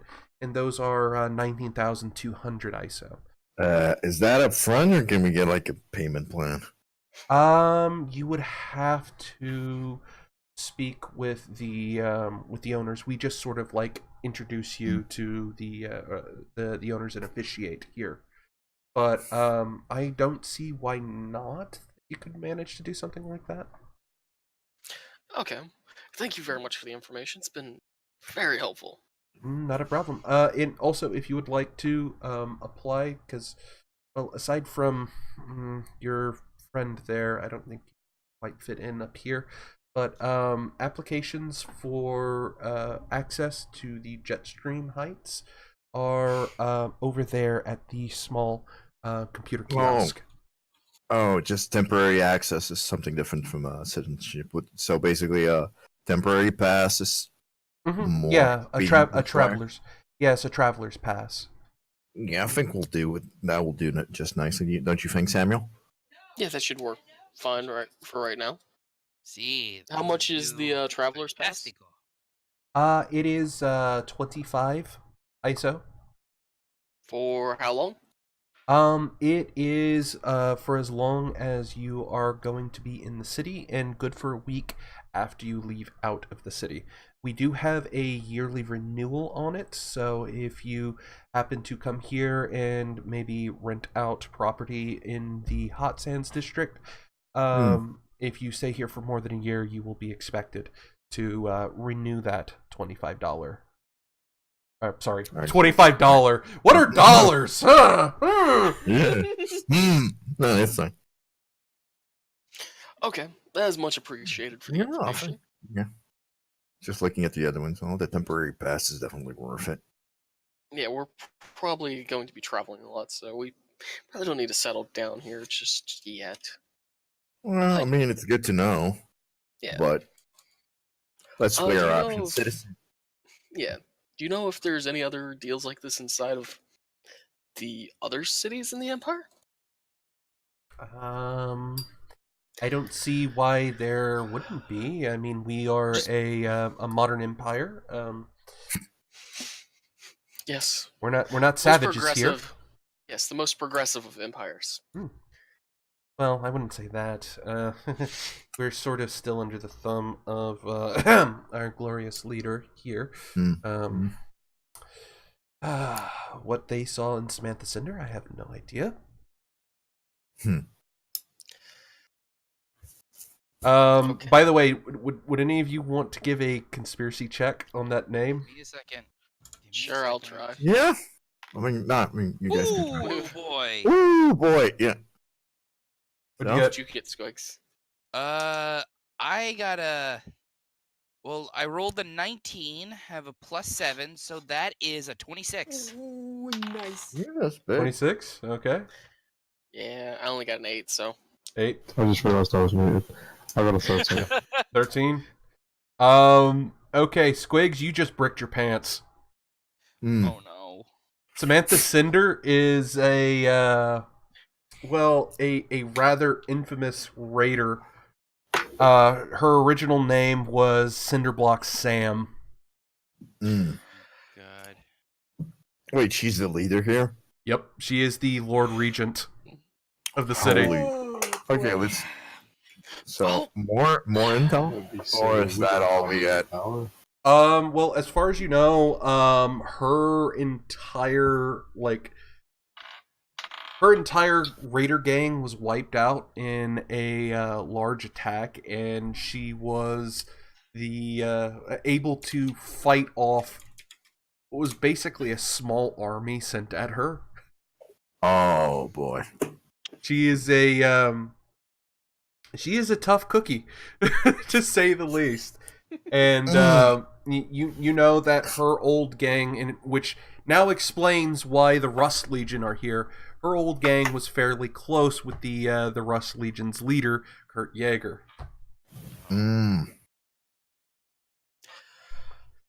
But leader, you need to spill the beans to us. Yeah, so we might want to do well in the city. I was planning on it, so. Because one simple step, and we are finito. Is it me, or does he sound more Indian when he's trying to do a Mexican accent? Jesus Christ! He's trying. He's trying. I'm sorry. I actually do have a fucking headache, so I'm just gonna mute out for a bit. Okay. Pretty much, just say in my accent, pretty much just said, yeah, we're dealing with one of the toughest bandits in the area. We might want to not fuck around as much. And by that, I mean not get on our bad side. Well, we weren't planning on shitting where we eat anyway. Those days are behind us. Yeah. Wait, you gotta share what you eat? We're trying not to. Oh God. We don't eat it. No. Yeah. What do you think I am, an idiot? No, it's. By the way, Gator, I was meaning to do this earlier and then I'm forgetting. Mm-hmm. I want to roll a conspiracy check because I want to know if John has picked up any signs of the Reconstructionist activity in the city. Any active cells? There would be like sigils and like the equivalent of like cryptic marks left on some doorsteps, things like that. Okay, so kind of like Thieves Guild sort of deal. Yeah, because they are a secret society and how they operate. Conspiracy check? Yeah, conspiracy, that's information on people and factions. Like that I would say I would I'd actually if it's say perception it works out for me. Yeah, it would be a perception thing to be it because you already know these symbols to begin with, so okay, I'll go with perception instead. That's fine by me. Much better roll, so I didn't want to suggest the one that have a clear advantage at. So. Well, yeah, it really is just like visual noticing. Spotting. 24. 24. Then for the 19. Actually, no, I got 20. Yeah, I did get 19. All right. Samuel and John, you both are able to recognize a few of them. It seems to be mostly clustered around things like soup kitchens and things like that are helping out in hot sands. So makes sense. There was one place that you weren't exactly sure about. It was a symbol that you hadn't seen before, but you did not have time to go and check on it. Fair enough. But incidentally, you all are sort of like drawn from your little huddle right there as a booming voice from the top of the foyer calls out. Well then, it's quite refreshing to see a new group of mercenaries coming through. We obviously turn around to see who's addressing us. You see at the top of that foyer area a fairly gruff-looking woman. She's got a shock of white hair, shaved on the sides, very, very stern look to her face between all the scars, and wearing... It's a strange amalgamation of something that looks like a regal imperial cloak with studs and spikes sewn through it. It's kind of gives that sort of that raider chic sort of look. Yeah, well, we don't need a roll to know who that is. Yeah. Yeah. She is she's walking down the steps and she kind of eyes around and looks to the Minotaur, sort of gives her a bit of a kind of a smug fuck you kind of look as she comes back and eyes you over. Oh, we would haven't. Carlito's just trying to slink back, just like, I'd rather not deal with this. Yeah, John just pulls the shemak completely out of his face. And eyes it back, just trying to get a good appraisal of her. It just stands, body language. Basically, I want to do an insight check. Okay, go ahead. Just kind of see if the real person lives up to the reputation. Okay. I'll do the same. So if it's more high, yeah, I mean, support the if you're dealing with people. Okay, here we go. Insight. 17. 11. Yeah. Samuel's kind of bricking himself. However, John has at least enough pulled together, or maybe it's the AI unit sort of barking back in his head, like, fuck it, pay attention! Yeah. As you kind of get, with the way that her body language is that, yeah, might just be living up to the hype. She is very confident in the way that she moves. and she's kind of circling you all in almost a predatory fashion. Her eyes are extremely sharp, and you can tell that she's sort of taking you all once over as she speaks to you. There doesn't seem to be any aggression in the way that she speaks, and if anything, she seems welcoming. However, there is kind of that hidden point inside of the way that she speaks and maneuvers, like a hidden blade sort of deal. Yeah, she's a killer for it, bro. That's what's going on through John's head, anyway, but he's keeping his thoughts to himself. I'm gonna lean into John and say, do you think she knows who we are? I mean, your guess is as good as mine. We don't really have a rep around these parts. Well, I walk up to her and say, "Hello, I am Samuel. Nice to make your acquaintance." I am this fine city's Lord Regent, Samantha Cinder. My lady. Nice to meet you, my lord. Well, Jesus Christ, my lady. You just misgendered the Regent. Actually, she smirks. No. She perks her brow and smirks and says, "He's the one who got it right." Exactly. Someone like this does not like my lady. Oh, yeah. She actually has cracked a proper grin at that. She says, it's like, yeah, I have to admit, I've missed having mercs in the area. We have our boys, but Brown keeps them away from here too often. Have you? Well, I see that you all were taking out adder cops in a local area. We took out a few on the way into the city. Yeah, sons of bitches are everywhere these days. You can't even walk a couple of miles without finding like cobwebs around the old cities and ruins. It's getting bad out there.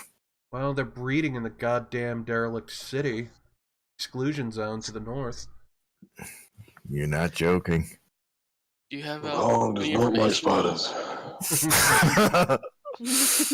Our friend here really doesn't like spiders. Especially spiders that, can discharge high voltage of electricity. Well, that is alright. She squints looking across the room, and all of a sudden, the cloak flies back, she grabs a pistol and fires. What? Nailing something on the wall in the far distance. Oh, and no, she goes, it's a fly. No. She smirks and says, I don't like spiders either. Oh, she killed a spider. Yeah, like that kind of stuff. All of the others in the room are all startled at this as well. Carla just looks at the impact. Just stretch out my hand and go, "You got a friend in me, then." Yeah, that kind of just looks at the impact spot and raises an eyebrow. Carlito just looks back at the shot, just like, oh shit, okay. Yeah, John just kind of looks at her. You can see his jacket half open when she draws through, but then he pulls it back down again. She is at this point. She's laughing at Mukong and takes him into a headlock, noogieing him. Says, yeah, I think I'm gonna like this lot. Hang on a second. Does she though? Yeah, I mean, she'll do whatever the fuck she wants at this point. Could she actually wrestle me? She is about almost 7 foot tall. This is Cinderblock Cinder. This bitch is gonna kill ya.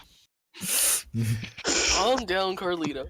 Nice shot, my lord. That was the Lord Regent. Marksmanship. Stop being a kiss ass. Honestly, well, it's in my nature. That's his role. I mean, you kind of telegraph a bit with a switch of the shoulders, and you should correct a little bit your stance to the left. John? Yeah? Leave the lady alone. Hey, I'm just saying it how it is. He smirks and nods. Well, it's been a while. I'm usually buried behind paperwork to practice too much, so... And obviously, they kind of get a little concerned when I play. As the others are very hurriedly trying to do paperwork at this point. Yeah. Well, if you ever want to settle with some tin cans, I'm sure John would be more than happy. Settle with what? I'm sorry, dude. I set up some tin cans. Oh. I'm sure John would be very happy to play. Well, wait. Actually, ma'am, I'm like mercenary is just a side gig. I'm a traveling trick shooter by trade. You don't say. Yeah. Huh. Just smirks back. I might have some actual work for you later on down the road. Let me see here. Mm-hmm. I'm a diplomat of sorts. She, by the way, sorry, just as a side, what does she look like? Is it basically just a giant human? She's just a fairly tall woman. She's svelte-figured, definitely athletic, but not like grotesquely so. Okay, so basically, definitely not like mutant. Yeah, she is not she's not a super mutant. Okay, just that. I'm sorry. Go on. Sam. I was going to say, are we in the Black Mountain radio station or something? No. We don't want to deal with her. She's just a strong, independent woman. One thing that you do notice about her, that arm that she fired with was apparently covered in some very intricate tattoo work, almost glowing blue. Oh, I really like your ink. Hey, can you see the one that I've got? Wait, what? Actually, I've got 3, but can you see the one I've got on my neck? You see that? She squints and goes, "Yeah." I was a test monkey. They pumped me full of so many combat steroids, I can now throw a car about half a mile. Oh, as soon as a big woman shows up, it's you can call me monkey. Look, I can call myself just this shit-eating grin from John. Seeing who can't flirt with the Lord Regent. Tell you boys what. I've also got this one on my ass. Tell you boys what. I've got to finish dealing with some suits upstairs, but if you would do me the pleasure of your company tonight, let me see here. She goes and reaches over the desk and tells the Minotaur to hand her a what was it, a little note card. She takes it and scribbles out on it. Meet me at the Windsor Inn. I might have some work for you. And if nothing else, the company would be pleasant. I do actually have some questions we have some questions to ask you about kind of rumors in the city as well. Well, unfortunately, my time's a bit short right now, so... At least we're not going to be lacking in a dinner conversation. Certainly not. So, guys, I actually think we need to make our way out of here for a little bit. We have some other stuff we need to tend to. Hey, silly question. Could you put a good word in with HK for us? Maybe we could, maybe get a discount. At this point, she's already walking away and just waving. Oh, damn it. I mean, interaction. No, actually, I mean, you can always try and name drop later. Yeah. Carlito, you just hear from many of his stomata. Also, by the way, Carlito, you still recall the fact of this, despite what was being mentioned there. You remember that she's very good friends with the leader of the owner of H&K, so... Yeah, I know that, but I'm also terrified of her, considering the fact that she could probably crush my body with her thighs. I'd rather not. And not the fun way. He's seen too many primitivist documentaries of his ancestors being split by women of that caliber. Maybe. Some old gifs. That's very anthrophobic of you, Carlito. Sorry, out of character. What did he say again? Oh, that's very anthrophobic of you. No. I'm just more of. I'd rather not get. Damn it! I can't make the accent anymore. No, that's fine. We can. We get the point. Yeah. I'd rather not get killed by her. Yeah, none of us would. I'd like to actually stay living for the time being. Yeah, so like another 90 years or so. Yeah, you guys just know her as the Lord Regent. She was one of the most notorious goddamn raiders. You know how hard it was for my work to be able to do that? I had to get through certain parts just so I had to deal with her. Yeah, well... she went up in life. Yeah, she's went up in life. Doesn't seem like she's a terrible human being. Terrible? I didn't say she was terrible. I just said she scares the shit out of me. She's Cody. Just another shit. I just stare at Wukong and I'm just like, do not pull the shit with me right now. Don't pull this with me. Do not pull this man. No, John is just putting an arm around Wukong's shoulder, just giving him the grin. Huh? Get off me, John. Just laugh. Think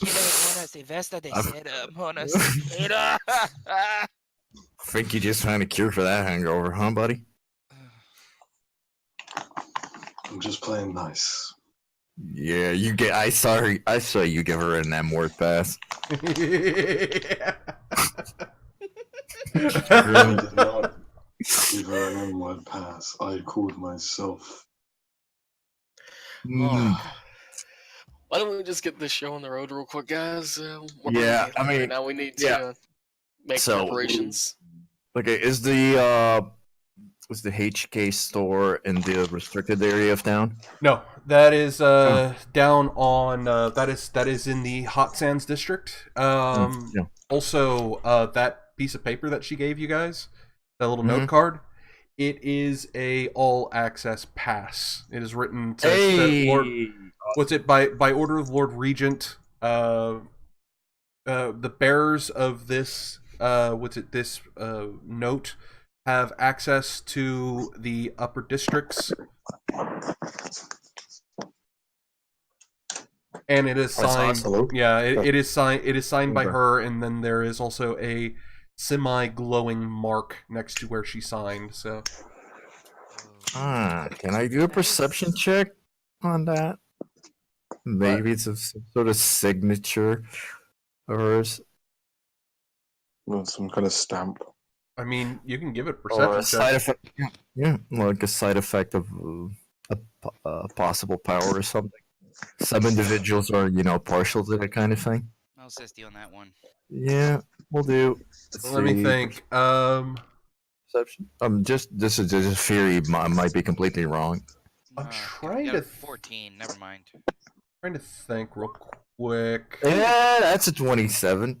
Somebody got a really good look at it. 14. I was not able to get the look. I'm still trying.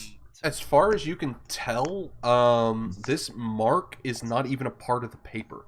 It's it's seemingly like linked just above the plane of the paper.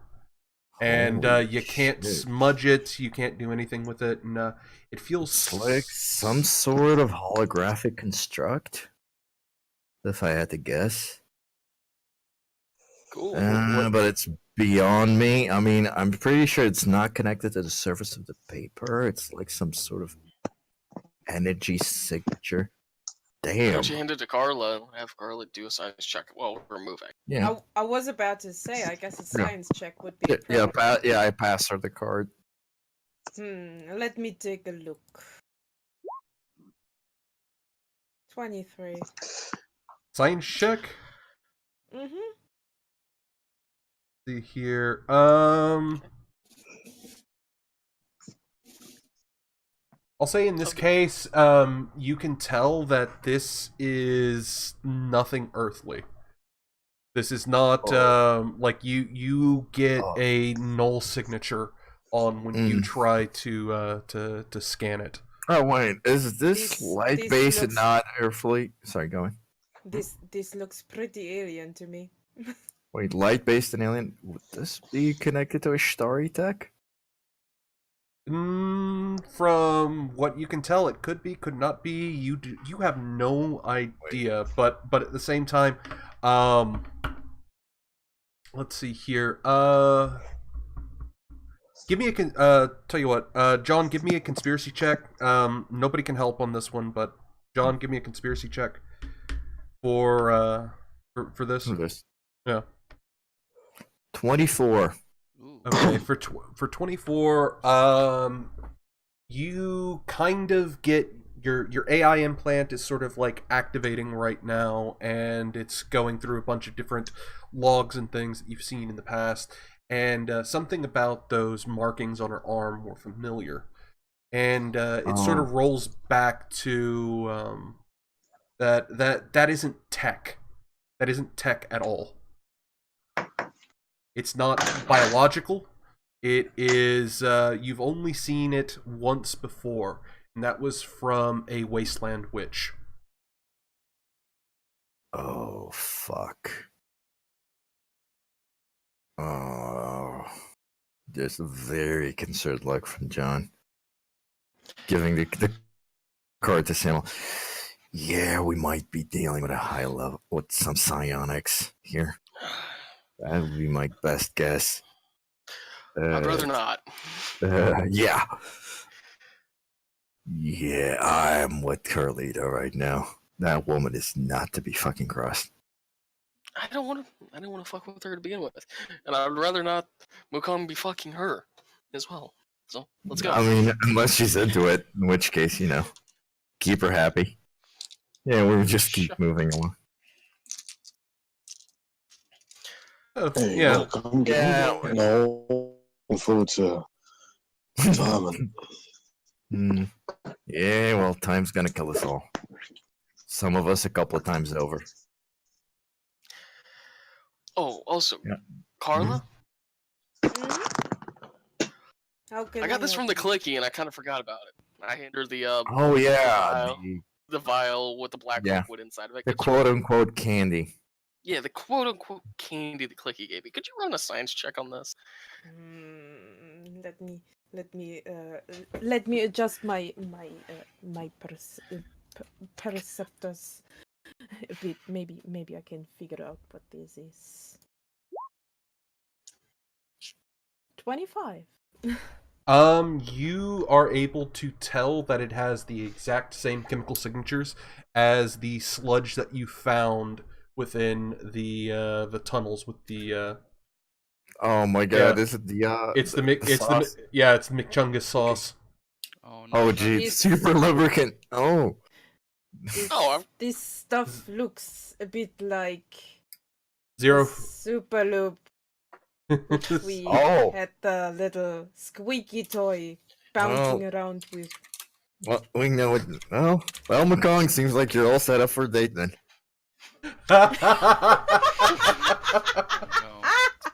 There comes that shit-eating grin again from John. This is the happiest you've seen him in a long ass time.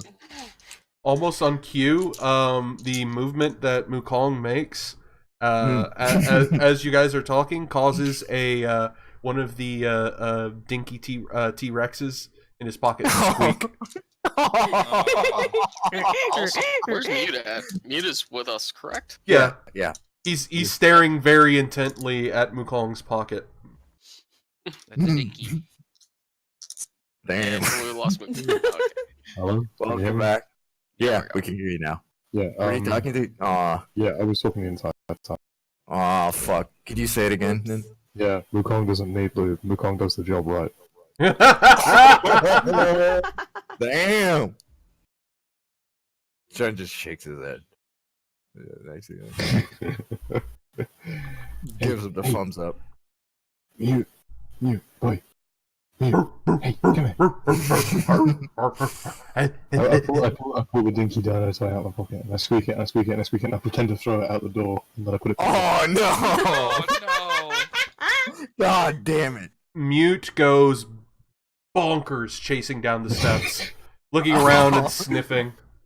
And then I'm gonna get to the top of the steps and I'm gonna squeak it. Basically, the few people that are going up and down the steps right now are giving you wide berth, but they're just kind of like, what the fuck is going on? No shit. I'd like the dogs are so stupid. Well, we're alive, we're safe, we're well fed, and we have an ass load of caps, boys. Oh yeah. And Carla. I say we should. Yeah, I mean, we definitely should go on a little shopping spree. I mean, I've got what, 925 ISO.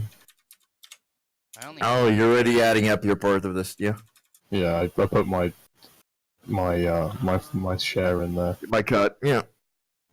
Did you subtract that 12 that Gator I used out of yours earlier?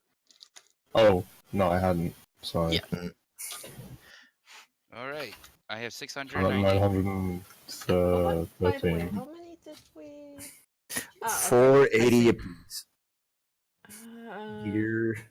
We just add this here. So, yeah. I was down to 183 ISO because I did give some back to the guards, not to be a complete asshole after pretty much suckering them with that knife thing. Yeah, you're never going to be able to pull that in this village again. Oh, well, you'd be surprised. I don't think the guy's going to brag too much about how badly he got fleeced on that knife game. Maybe to a couple of his guard buddies, but there's a lot of other people in town. So there's other rackets. So we make our way. So we all agree we make our way to the H&K shop.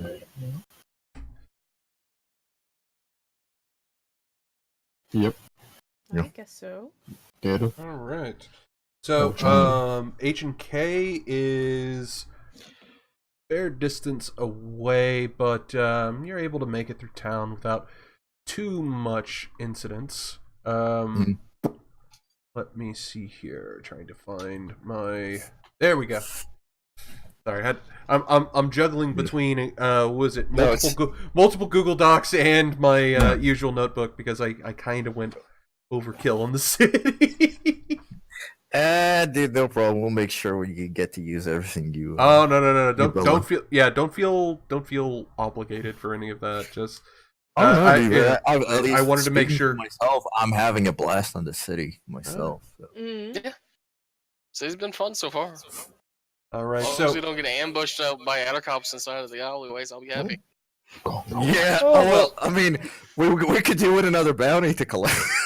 Well, in this case, actually, now that you mention it, who wants to roll a d20?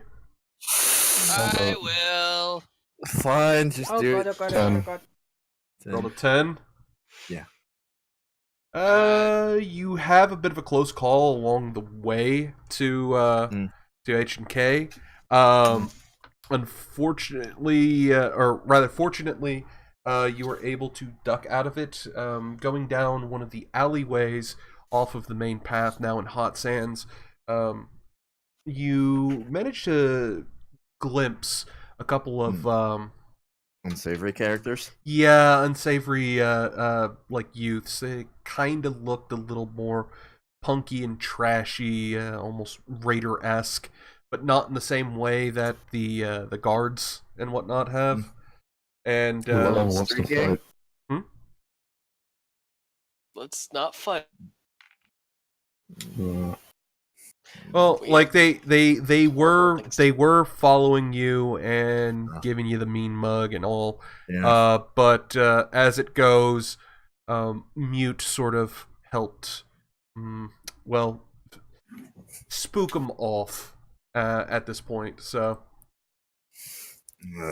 forget jumped by these little shits. I mean, we could try not to kill them. Oh no. Yeah, they've already taken off, but You guys are standing at the ground floor entrance to this huge semi-leaning tower on, around mid-city. It has a large sign over the top, Hunter and Killer Machining. Oh. That's what the dang. Outside, there is a robot that has been haphazardly bolted to the wall, holding a sign. Jesus. It's got a few bullet holes. It's got some bullet holes in it in its external armor, and its voice box is a little bit garbled as it tries to entice passerby into the business. Like the Gunrunner's bot from New Vegas, right? Huh? Like the Gunrunner's bot from New Vegas. No, not quite. That one's in better condition. That one's in practically immaculate condition. This one is more like, hey, you look like you could use with a gun. Please, do step inside, and please buy some of the fine armaments here, and please kill me with it when you get out. Oh god, it's like exploding at it, but he has depression instead of anxiety. Oh no. I mean, is there a prize for killing you? There is a small sign down below him, just in a direction where the robot can't see it, and just out of reach, says, "Do not shoot the robot, please." And it's signed Rust Legion Guard. Yeah. Well, you must have done something that pissed them off. Let's leave you alone. Yeah, right. Yeah, I don't think any of us wants to take your place. Anyway, I do is I grab onto the carapace and I walk right inside. We're off to see the gun. Oh god, is Gun Jesus in this building? Is there a man named Ian? No. Does he have German magic? There's actually. Well, you see behind the counter, like when you walk in, you hear a bing boom, and inside the building, it's a very, very, very large interior. There are some stairs that lead up in the back, but all of it is behind the counter space. You can see like buckets of guns. It looks like, it's like cheap pipe rifles, Kalashnikovs, things like this. And behind it on the walls, you can actually see what look to be newer, handmade, various different weapons. Just more like perfect. handcraft is hardware. Perfect for me. All right. Yeah, you have scavenged in bulk barrels in there, and behind the counter is a very, very large serpentine figure with 4 arms and a bit of a hood that goes around his head. God damn it. Welcome to H&K Machining.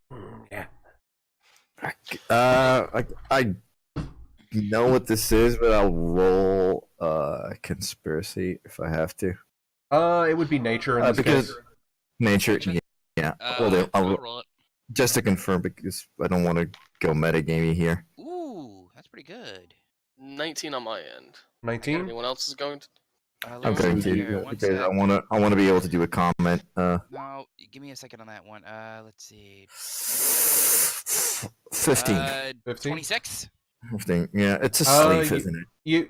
No. All of you are able to know what this is. It is a Minarl. Oh, Minarl. Sorry. Yeah. Yeah. Just John gets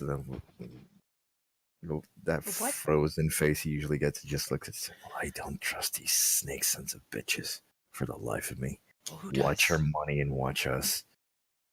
Well, we should be fine for the time being. We need equipment. You do see after you come in a what was it? you see a few of the local guard walking in, one carrying like some sort of like messenger tube. They wave at the Minarl behind the counter, and he nods, and shifting his considerable size, thing's about 30 foot long, moves over, presses a button with one of its forearms as its other hand, its other hands are kind of peaked in sort of like almost like a how do you call it, like mock prayer sort of deal. Oh, how may I help you, gentlemen? We're looking to make an acquisition of some I just do is holding the carapace, I plop it on the ground, look at it, and just go, "Can you make this into armor?" The Minarl seems a bit taken aback, and it just kind of you notice when you were first like walking in, it was flicking its tongue. At this point, it has closed its mouth and it's covering it with a hand. Yeah. We do not do on-site on-site armor fabrications. Is there anyone you would recommend? Up in mid-level, there is a place. It is. Let me see. You see it reach under the table and pull out a Rolodex as it starts flipping through casually. John's just really watching him closely. Ah, yes. Big Al's scrap forger. Gracias, senor. It should be in the Walls district. Much appreciated. Perfecto. Was there anything else I can help you? Maybe interest you in some of our fine handmade wares? See. See. I'm gonna need one thumper, 10 rounds, 40 millimeters. Got it? You have it? Carlito, wait, I've got a special thing I've got planned for you. The Minarl just kind of like perks a brow, but is listening patiently. Its other hands are like kind of operating on its own and writing things down on another piece of paper by itself as it's still listening. The other set of hands are just still sort of like held in that folded fashion. By the way, John, you do notice that there are in the corner, like in the cardinal directions of the room, some what look to be security cameras with guns attached to them, and at least two of them are watching the Minarl itself. Yeah, that makes absolute fucking sense. Treacherous little motherfuckers. Well, not little, big, treacherous motherfuckers. But it makes sense. But it makes absolute sense. They're in the snake thing is on sales department. Yeah. By the way, you guys, for the background on a Minarl, these are known also colloquially as slime devils. They're about 30 foot long, hyper intelligent snakes that typically have multiple sets of arms. This one happens to have 2 sets of arms. Wanderers will often tell of Minarl colonies that ruthlessly hunt and cannibalize other intelligent creatures. Of course, Minarls deny such accusations, at least until the accuser is alone and within easy reach. Of course. They are all the reason why they have the name Slime Devils is that they are able to natively exude a great quantity of a sticky mucus to encase and immobilize prey. Yeah. Oh, so they're lungfish. Kind of more like a very modified viper. Or a what was it? Cobra, because cobras spit venom. So it's in the same way. It's like a sticky, like almost paralyzing sludge that they can out. Yeah. Get it right. Yeah. Like that. So, Carla, if you want to buy something, by all means. No. I got a question to our skilly comrade. You do not possibly know someone being proficient with nanotech, don't you? Nanotechs? Let me see. He returns back to his Rolodex, flipping through it. Its eyes are pretty focused on it, and he just sort of cocks his head to the side and shakes it. No, I'm sorry. That is usually Starman things. I see. We do offer a variety of traditional maintenance if you are desiring such a thing. I think I should be good.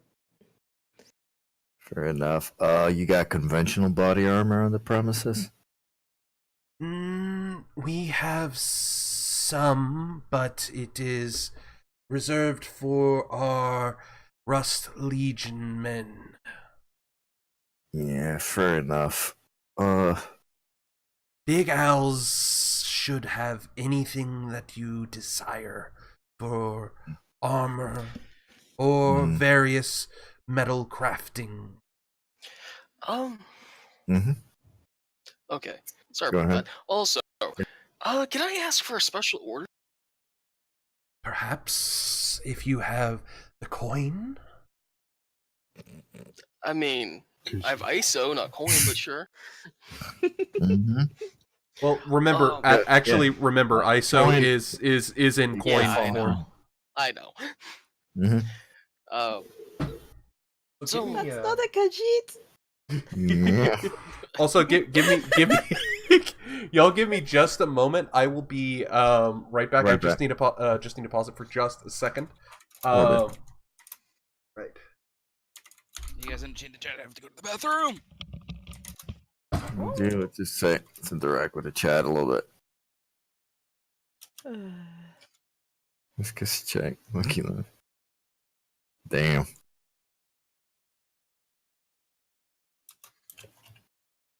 Is everyone in the chat liking the show so far? Yeah, how are you actually enjoying it so far? Also,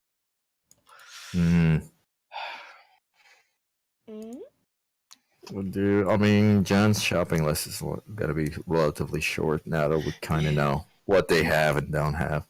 actually, what do they have? Because I had to run away. As far as I can tell, no armor on the premises. We're gonna have to go to the Owls for that. Nothing too exotic, because Carl asked about nanotech and he said that's Starman stuff. So basically, alien tech is out of the fucking question. He said they mostly specialize in conventional stuff. Conventional stuff? Yeah. Okay. So basically, any sort of like ballistics. Yeah, slug throwers, bullets. It fires bullets, gunpowder, regular melee weapons. I'm gonna guess we're gonna be in luck. I might ask about some energy weapons, but I'm pretty sure the answer is gonna be too rich for our blood. Okay, and yeah, I'm going to see if I can get a something fun and custom made built for Carlito. This should be relatively inexpensive. It's a low pressure bearing item, hopefully. Fair enough. Yeah, instead of the M79, you're gonna suggest something. Hopefully, Gator knows that too. So I'm hoping he won't, but we'll find out. I want to get an MSR. Yeah, I mean, looking like Gator showing his predilection for Chechnyan firecrackers. And I think we got some, like, what's the Afghan armories? I keep forgetting their name. Oh, it's not. It's Sorry, not. I'm back. It's not Afghan. Khyber Pass. Oh, Khyber Pass. Wait, Style is he armor. back? No, Gator's not back. Not yet. Okay. Well, in that case, I have today's sponsor. Oh god. Calm down with that. Yeah, but mostly I think it's like we have Lemon squash. Drink responsibly. 80. No. Yeah, Close though. 80% of what we probably have here is like melee weaponry, homemade and salvaged guns. Maybe some decent ballistic stuff, but we'll see. Yeah. I still want my thumper. Oh, I've got something better than that, Squigs. Are you getting me the China Lake? An No, it's M79 more your aesthetic. with an M79 Trust Samuel. with barrels. Trust Samuel. Okay. Trust him. Trust Samuel. You really, really will like this. If it's what I think. Double barrel 40mm grenade launcher. Oh, Officially done. Is it? that's basically what I've been working on. Yeah, I've came up with the design and everything. 40 millimeter thumper. No, Wait, it's twin double barrel thumper. thumper. Yeah. Double barrel. You're gonna Elmer FUD the fuck out of people. That's That's the name, very the Elmer common. FUD. Yeah. Here, I'll actually. It's called the post, Elmer Thump. Alrighty then, I am back. Welcome back. Oh, Hey. Gator, I have today's sponsor. What's that? Oh no. Today's sponsor is brought to you by Blue Point Brewery Blueberry Ale. I thought today's sponsor was Captain Morgan's. Neither of these are our sponsors. I wish us they money. were. Please sponsor us. We all do. Oh, you son of a bitch! I want that. What, Captain See? Morgan's? No. No. Don't No, worry yeah. about it. Yeah, you have to trust Ryder. But yeah. Oh, actually, no, I've changed my mind. I'm gonna go up to the guy. Excuse me, do you have any sniper rifles in stock? Yes. What caliber are you looking for? We range from anti-material 50 caliber to 22 long rifle. 338 Looker or Magnum. The creature kind of like gives you an incredulous look and laughs. Well, I suppose I could talk to the Forge Master and see if he would be obliging for a special order. We do keep the poor Magnum shells in stock. I see. John looks Have you around, Got looking at anything in 308? the standard rifle round. 308s, we have several different varieties. Wonderful. Can I see your stock? He gestures one of his hands over while marking something down in a notebook off to the side. And you can see that there is actually a variety of surprisingly good quality, if a little rough, handmade different 308 rifles ranging from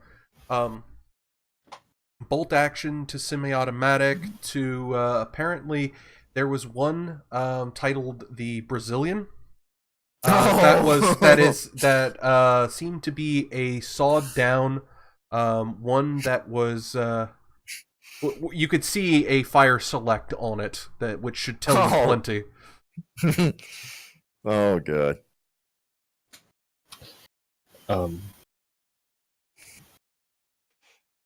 Jim looks at least at a regular bolt action. 308 picks it up, works the slide, just checking the quality of the craftsmanship. Also, see till the sights are aligned. They're behind the. Oh no! He will actually like with He you will looking gesture, at it. he will Yeah, gesture to he'll pull it down for you to have a look over. Yeah, just picks it up, just feeling the weight of the grain, evaluating the quality of the machining. Basically, I gotta pull my encounter-based perception check to see, like, if the quality of their insights or gunsmithing is worth. Go ahead. The price of admission? No, it's just an automatic perception check. Oh, automatic. You Yeah, can one tell thing. as far as it goes. There is nothing wrong with this. It's a little heavy. Probably due to the what was it? The a greater amount of steel in its construction. But aside from that, it's definitely expertly crafted. It's better than anything that you've found for a very long time. You unshoulders it, aims down. It's not bad work. It's not bad work at all. As good as I've seen. It even does have. It actually does have some filigree on it. It looks somewhere in the neighborhood of like a influence between Raider and Dia de los Muertos. So he hands it over to McCon. Right back. Wait, okay. What do you think of this? It's not a bad choice, but it's up to you, my friend. It's a very nice rifle. What kind of telescopics do you have for it? Well, we have 1x, 5x, 20x, and 100x. You don't have any variables? We might. Let me check. Thank you. You see him slide away. Now that you guys are like sitting there like right over the edge to it, you notice that there's actually a fairly well-worn track that runs the length of the room, where the snake can slither back and forth fairly comfortably. At this for a while, then. No, it actually looks like it was built in, sort of deal. Oh, to help him move about. Yeah, I'm surprised, really. I thought most of this was just going to be cobbled together, recycled bits and pieces.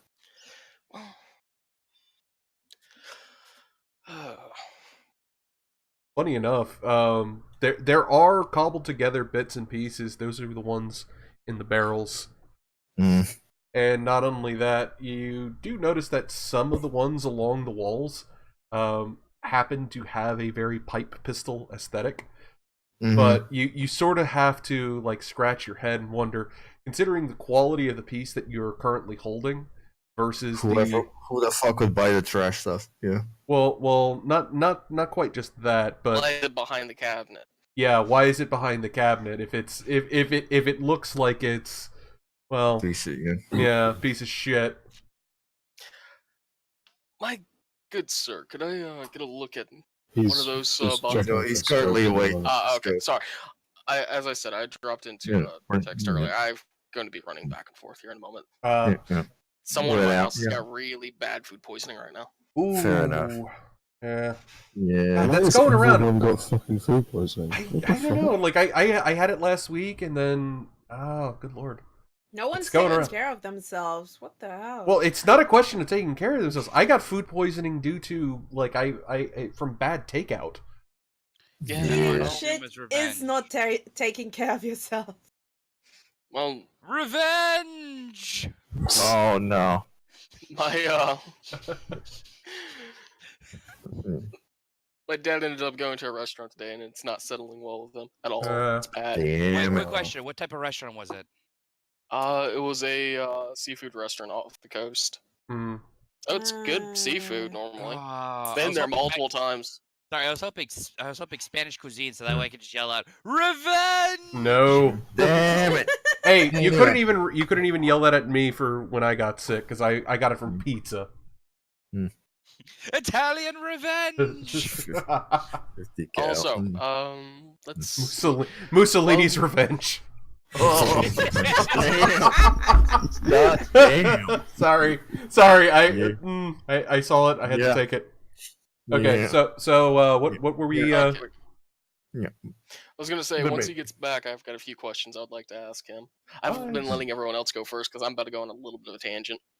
I mean, Mukong's looking at a sniper rifle like a regular s2e08, but that's up to him. Yeah. As it goes, like these are all of these weapons are distinctly post. post Big Oops. These are hand manufactured. You can tell by the way that they are not made from scrap items, even though it was scrap sourced. They are hand machined, milled, cleaned, the whole shebang. And okay, so they're like pre-communist collapsed Russian guns. Okay, I understand. Kind of. Like think more Stalker. Think like that. Yeah, pre-communist collapsed Russian guns. I'm sorry, not Stalker. Metro. Why am I saying Stalker? Oh, okay. Post-Soviet collapse, right? Yeah. There you go. Post-Soviet. There we go. Post-Soviet, pre-Putin. Perfect. The rifles are about 3 years worth of Russian gun manufacturing. Speaking of, you guys do catch eye of a very interesting little shotgun sitting back there, which it looks disturbingly similar to what you would find in Metro. Beautiful, because that's the multi-shot do one. They have it? Yeah. What's it called? The duplex, or is it the other one? The semi-auto one. I want 50 barrels. The one where you had you can load multiple rounds into it. Not the the full autocannon. Well, you might be able to find one of those in there. You might. But in any case, the what was it? The Minarl comes back. Optics. Yeah. He has a small box. It has a cloth lining on the inside of it, and he sets it down on the glass. Which, you notice, these are actually glass cases. This does look like a proper gun store. Yeah, they got salvaged. They're actually put down a pretty penny ordering proper counters for their store, so they're doing really well. So the Minarl thing about the optic, he goes and he produces the optics. He says, "Well, we have a variety of pre-oops optics here. They are in immaculate conditions." As he sits there and very gently takes out the various optics out of the box. Seems that they were given enough room, and he's being very delicate with them as he places them on the table. And he points out that he does have 3 variable ones that are compatible with Picatinis. And 2 more mountables. And aside from that, he has one which seems to be kind of a seems a little high tech-ish looking. I got 2 questions. I'm looking for an AR-15 platform, pre-collapse, or something very similar, modular, 5.56. Well, for 5.56, we have several platforms. I'll see if we have those. That is a very antique system. Fair enough. He he goes ahead and he takes a moment, looks back at you all, and looks at the optics, and then just goes back and still keeps going. You notice the guns. You notice the guns are now pointing at you guys. Yeah, I'd imagine. Yeah. 40 watts phased plasma rifle. We're now pulling a Terminator. He does return. That's probably the robot that they got bolted to the entry. Probably try that. Yeah, because if it was the robot bolted to the entry, there'd be a lot more gun holes in the fucking doorway. Did anyone look at the doorway? Yeah. Anyways, ram crack off and it's buried through the door. Also, that late. Yeah. The the Monaro returns back with a couple of handmade AR platforms. One happens to be looks to be machined from solid brass. Another one is seems to be a very, very shiny aluminized block. But it has kind of a strange configuration to it. You can't quite put your finger on it, but it's not quite original to what the very close. Yeah. Right. And then the other one, he's being very delicate about it. He's carrying it in his last arm, wrapped in cloth. He goes and places it down on the countertop, undoes the strings holding the cloth on it, and opens it. It happens to be an actual one from pre-fall. It is a baby blue polymer with full stock and polymer. Yeah. Okay. And there is a small cartoon. The furniture can be polymer. No. Yeah, and it has a small cartoon horse on the stock. I hate you. Yeah, well, something. We can say him. We can modify the fuck out of it to John looks at the original one, picks it up. That's actually a good rifle. Groans a little bit, but yeah, looking at it, damn. You actually have one. It's been years. Checks the upper receiver. It's all in perfect order. Yeah, because no one would want to fire that fucking thing. Silly question: do you have spray paint? Spray paint? Unfortunately, no. But you may wish to check up at... Hold on real quick. At Meacham Sundries. Up in Jetstream District. Okay, how much for the original AR? The original? Yeah, that and the aluminum one. Either one, I want prices. The original will go for 1,000 ISO. The secondary one I could let go potentially at about 700. Damn. Seems ever so high. We're going to be buying a lot of stuff here shortly. Could you throw it in as like a group buy? Say if we buy like 4 or 5 more items, knock like 10% off, 20%? Give me an interaction. Okay. Okay. Come on. 21. Damn, I rolled low too. Yeah, you did. Let me see. I gotta check against. I'm gonna be buying a custom-made item, hopefully from you guys for my cacti friend here. Well, I suppose we could come to some kind of agreement. I mean, what's the price for the rifle I'm looking at? Which one are you looking at, sir? I just looked down to the rifle that's in my hands. No, the bolt action. The bolt action. Okay. For that one, we can let it go for 300 ISO. With a box of ammunition, right?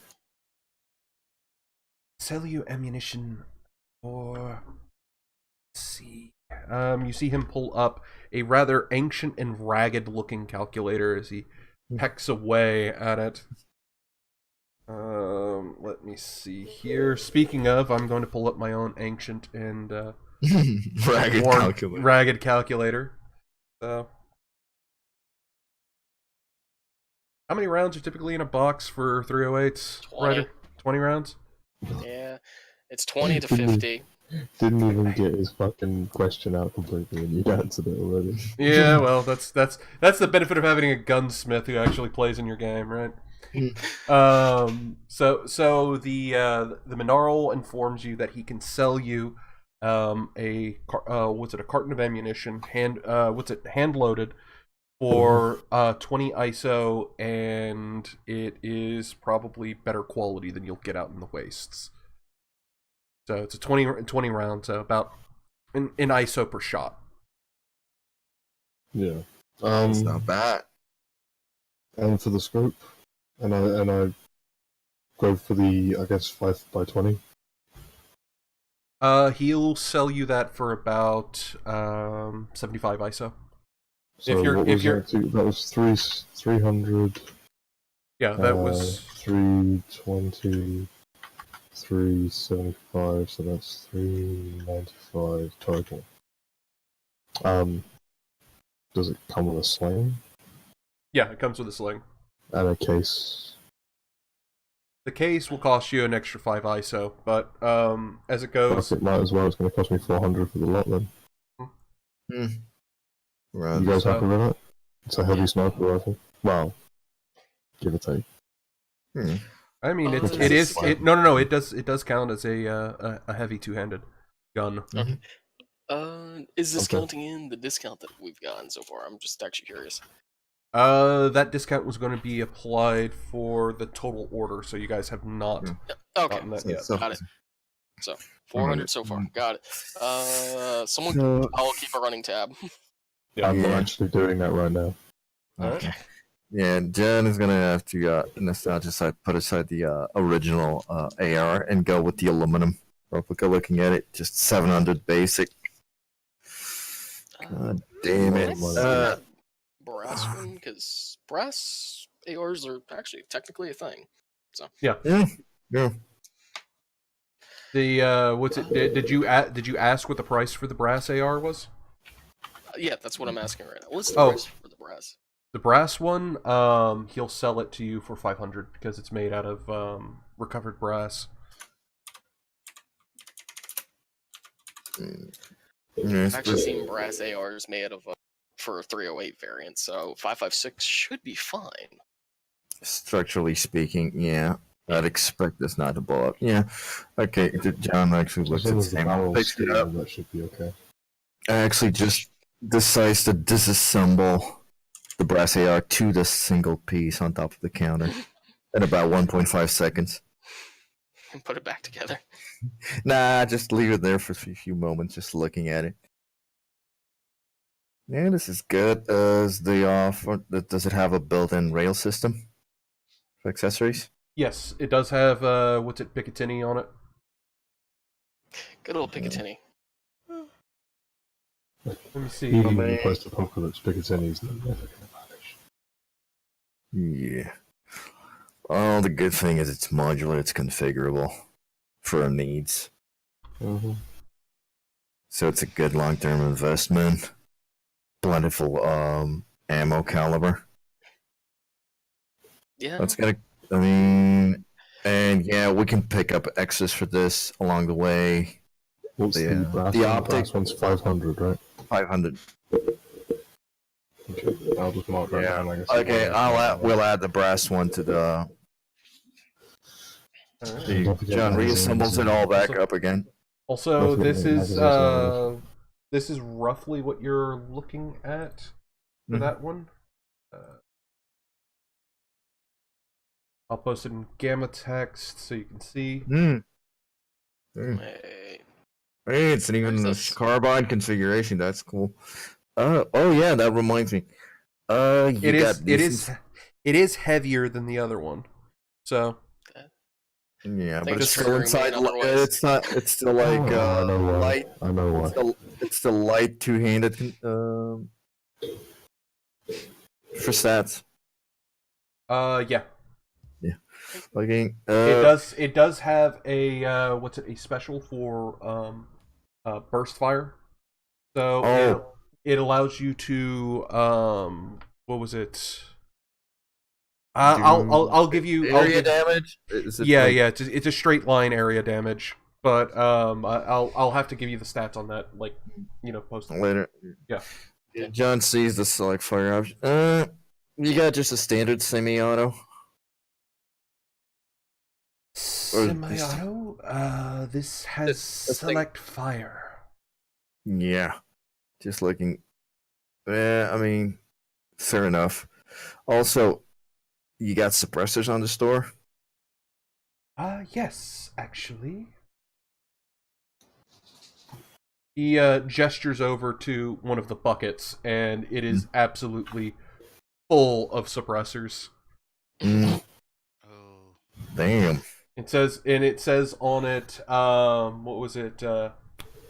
What's the word? Merc discount. Merc discount. Yeah, Jen tries to see if there's anything that will fit the AR. Actually, if John, you I have happen a suggestion. If you happen to like this device, we do have a similar one for sale. He goes and reaches back and places it onto the table. Oh, no. No, I'm good. John, I have a suggestion. He One thing, we can't suppress those. He looks very disappointed. No. Like almost sad as he goes and takes it. Puts it back on the wall. He really wants us to buy that pipe pistol. How much is the pipe pistol, sir? No, it's not that. No. It's a golden AK. Yeah. Well, it's a brass nickel. How much is the brass AK? That one I can go for a steel 250 ISO. Make it 200 and you got a deal. He sits there and rubs his chin. What ammunition is the gold or bronze AK or brass AK? 7.62. 7.62 by 3.9. Mm-hmm. Okay. So he like give me an interaction on that one. Oh no! Can I get some assistance? Yeah, it's like I got it. Oh, I rolled a 24. No, yeah, never mind. Never mind. You gave him the big monkey eyes. What did you just? So pity please. Pity please. I suppose it does need a good home. Okay. I machined this one myself. So I'm spending 600, 500 for the AR, 200 for this one. You do notice that it is, despite how gaudy it looks. I'm counting the AK as part of my purchase. Okay. 400 plus 200 is 600. Okay. So despite how gaudy it looks, this is like really, really good quality. Yeah, I mean, if you can, put it will run if you put it in mud. It was definitely lovingly made. Oh, so yeah, Sam was reference. Do not put a suppressor on those. They do not have concentric bores. You will have baffle strikes. Not a good idea. What? It's hard to suppress an AK. Is what I'm getting at. Oh, I wasn't going to use it as a suppressed weapon. It's a golden AK. I figured. I'm going to use. He wants to get loud. I'm going to use this when I want to be seen. I realize that, and something for John to consider. You might want to pick up a 308 can. A 308 can work on your 5.56 as well. Yeah, I was considering that. Also, here's a question. He slowly opens his jacket to show the shoulder holster and the EM pistol on it. Do you have any suppressors that'll fit an EM, please? This might be a little bit more high-tech than you're used to handling. Well, EM pistols are rare. Do you mind? He holds his hands out, or two of his hands out, gesturing towards the pistol. Yeah, Jen just slowly unclasps the holster itself and removes the gun. Switches it to blinker mode, very casually before he hands it grip first to the Monaro. The snake goes and the Monaro takes it and like flips it around in his hands, looking at it very closely, going down. You can tell he's absolutely fascinated with the device as he begins to disassemble it with his multiple hands. being very careful, of course. After a moment, he puts it back together, and no worse for wear or anything like that. And he hands it back. I do not have a suppressor per se, but I could do modifications to it. Oh, that's interesting. Do go on. It would have an integral suppressor if you were to use the term, but it would not impede function of the device. That would be very desirable, but I'm guessing it's not cheap. 50 ISOs. Oh, how long would it have to stay in its shop for alterations? Yes. That's the question. It would be about 2 days for me to be able to do the work. But I guarantee you, work every time. Oh. I'm sure the Lord wouldn't have recommended this place if they were going to scam us, so. Fair enough. I will stop by at a short date to leave the gun by. Yes. He nods. For the alterations, but not at this precise moment. But but you can definitely put me down for that. He goes ahead and writes something in a ledger nearby. Just quickly, I want to slide 600 ISOs across and put the rifle and the scope and all that in my kit bags. Wait until we do the big... the total for the discount, yeah. But if you want to give up your discount, you're more than welcome to. Move this along, because it's the most uninteresting to watch. Yeah. Okay, fair enough. I mean, we've had some fun dialogue and roleplay in the middle, but fair enough. I'm done with my part anyway, so up to Samuel. Okay. Oh, you probably forgot something. Sorry, just out of character. Wukong did want a hammer. Just to remind you of that. We'll sort that out later. Hammers are it'll tell you that they don't carry things like that. You'll have to go to you'll have to go to Meacham's to find construction equipment or to this is destruction equipment. Destruction. Yeah, there you go. Yeah, there you go. Okay, fair enough. Then John's done pretty much with his part. Okay. Well, so I'm looking for a double barrel design, my friend, with about a 40mm bore, rifled on both barrels, hammer fired, with dual triggers. I think I have what you're looking for. It does not need to be high pressure, it needs to be low pressure gauge for what I have intended for it. I imagine, like what the cactus said before, this is for 40mm? Yes.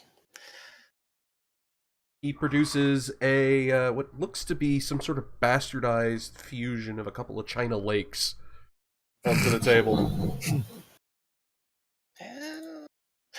It's a lot more refined than what I'm saying. Yeah. Well, actually, what I'm looking for, posted an image of what I'm kind of looking for. Something along these lines, a refined double barrel, something of a gentleman's class. Yeah. Double triggers, double hammers can be fired simultaneously.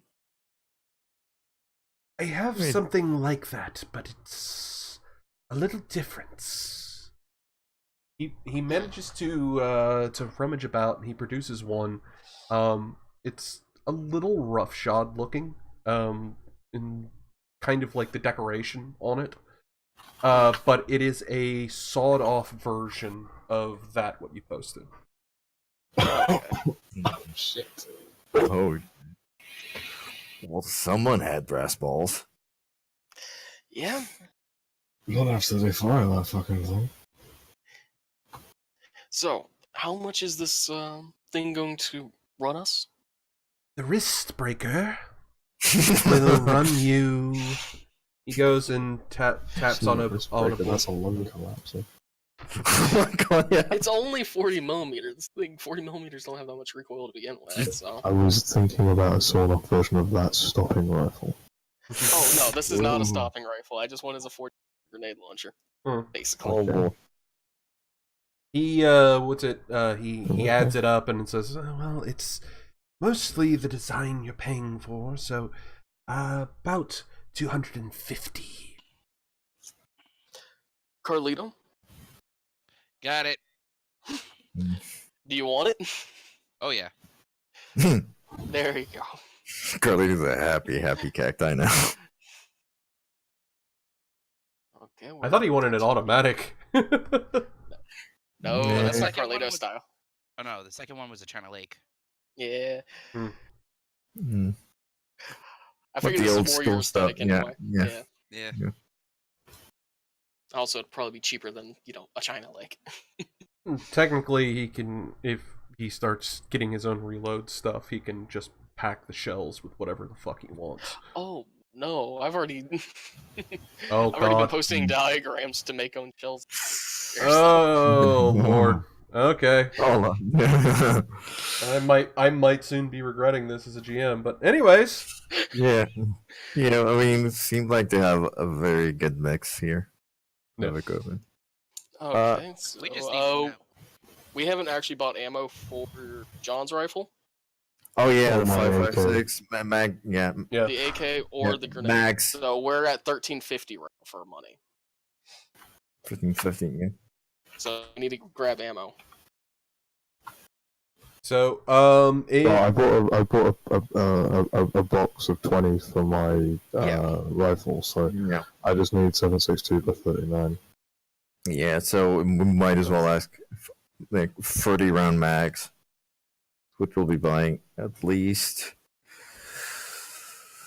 At least 3 mags from my AR. Probably about as much for No, I just need the 2. he's going to go ahead and throw in an ammo canister for you all for this. And he goes ahead and taples it up. And one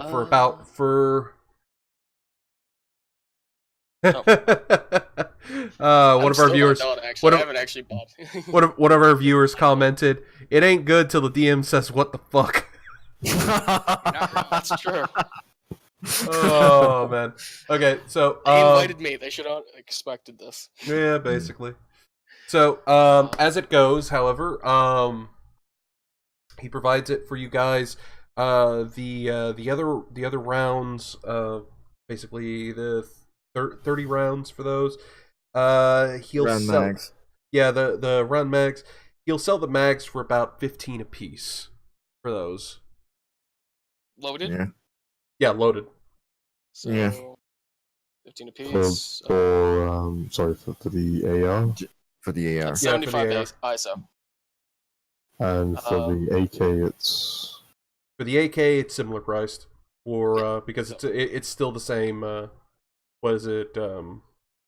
Light. Volume, yeah, and they're still light. Yeah.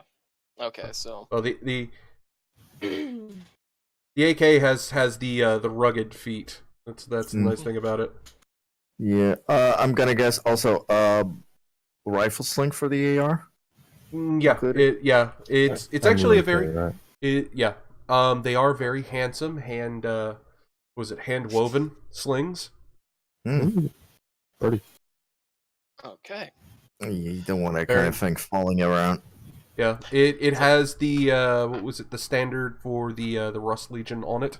It is a dull red. It'll fit in with the environment. Yeah, fair enough. Yeah, you're the one with the big list. Yeah. No, my list is done basically. Besides something, it's like, well, I had to pick up my shotgun and unrack all the shells out of it. Put the shells in my pockets. Like, I'd like to trade this in for something similar, but I would prefer it with a heat shield on the barrel and a bayonet lug. Have anything along those lines? Its eyes actually get big at seeing it, and the Minarl says, "Oh wow, this is original." It is original. Actually, if you can retrofit a bayonet log on here and put a heat shield on it, that would be even better.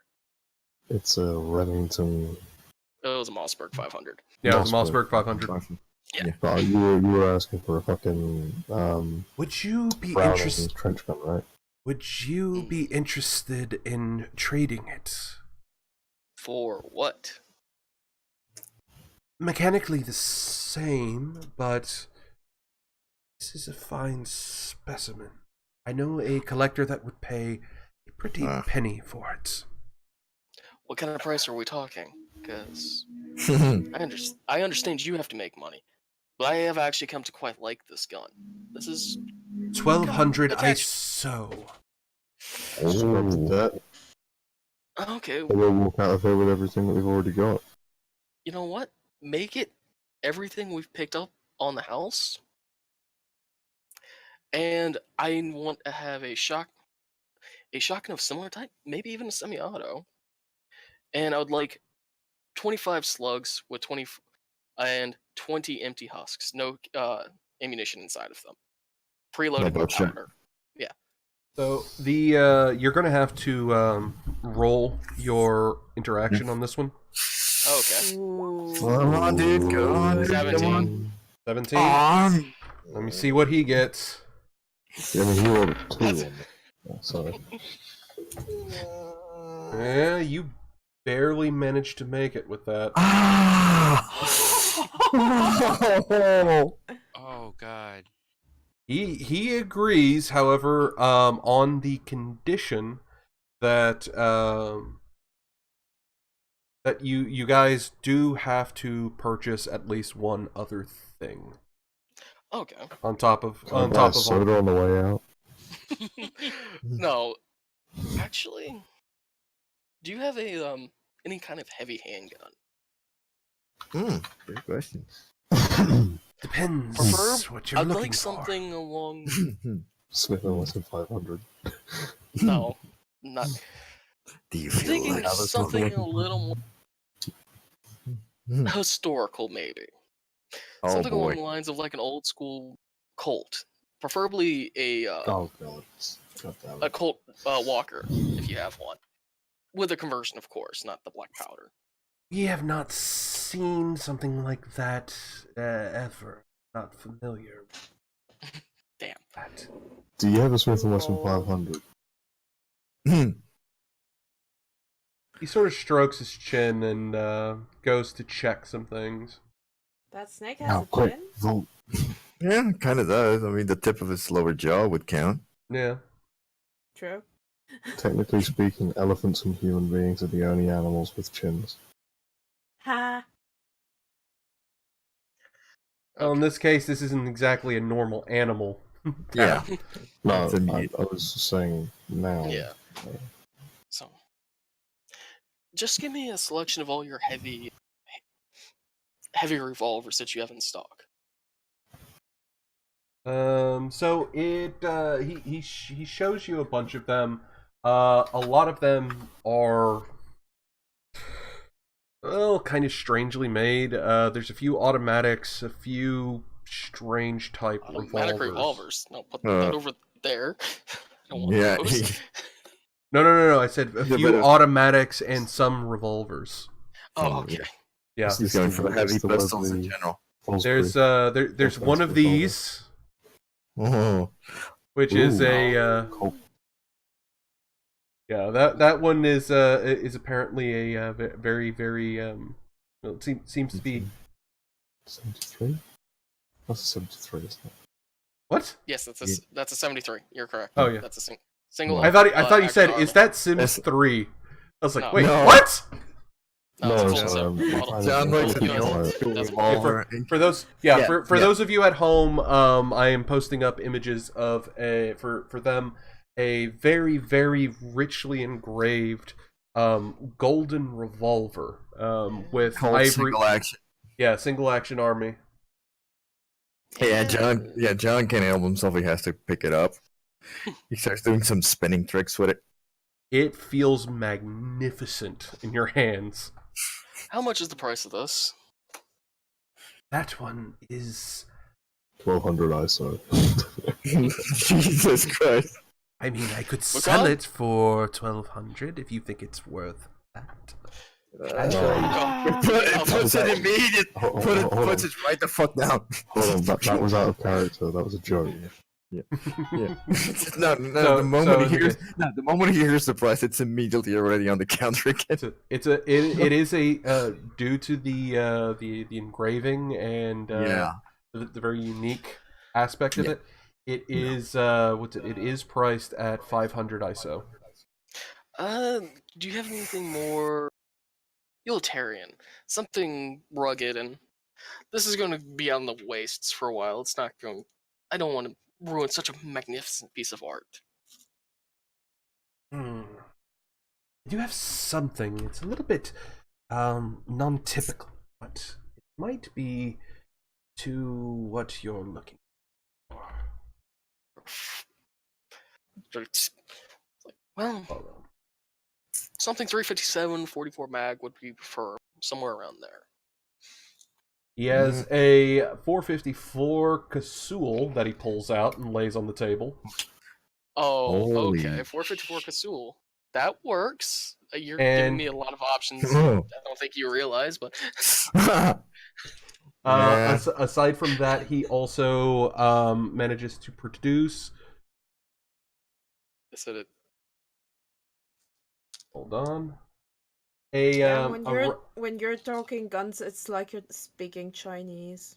Oh, I'm sorry. Be honest, that's the way I feel when you guys go on, because I do not think about art. So fair enough.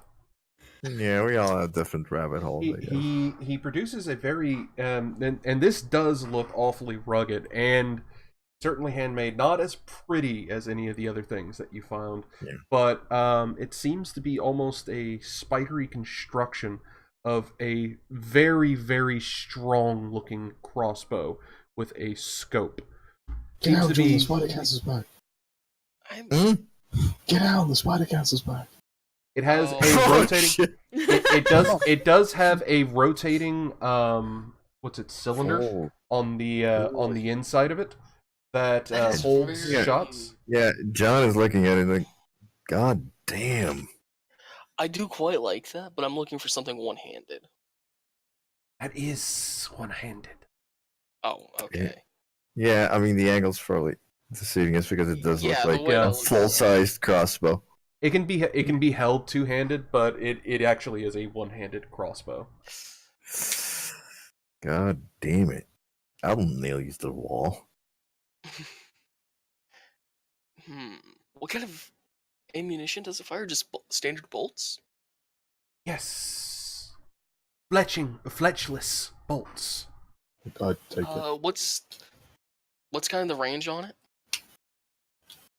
As far as range in game, it falls just short of the typical 120 foot for its standard range. So that's about 100 foot for normal range and 200 foot for long range shots.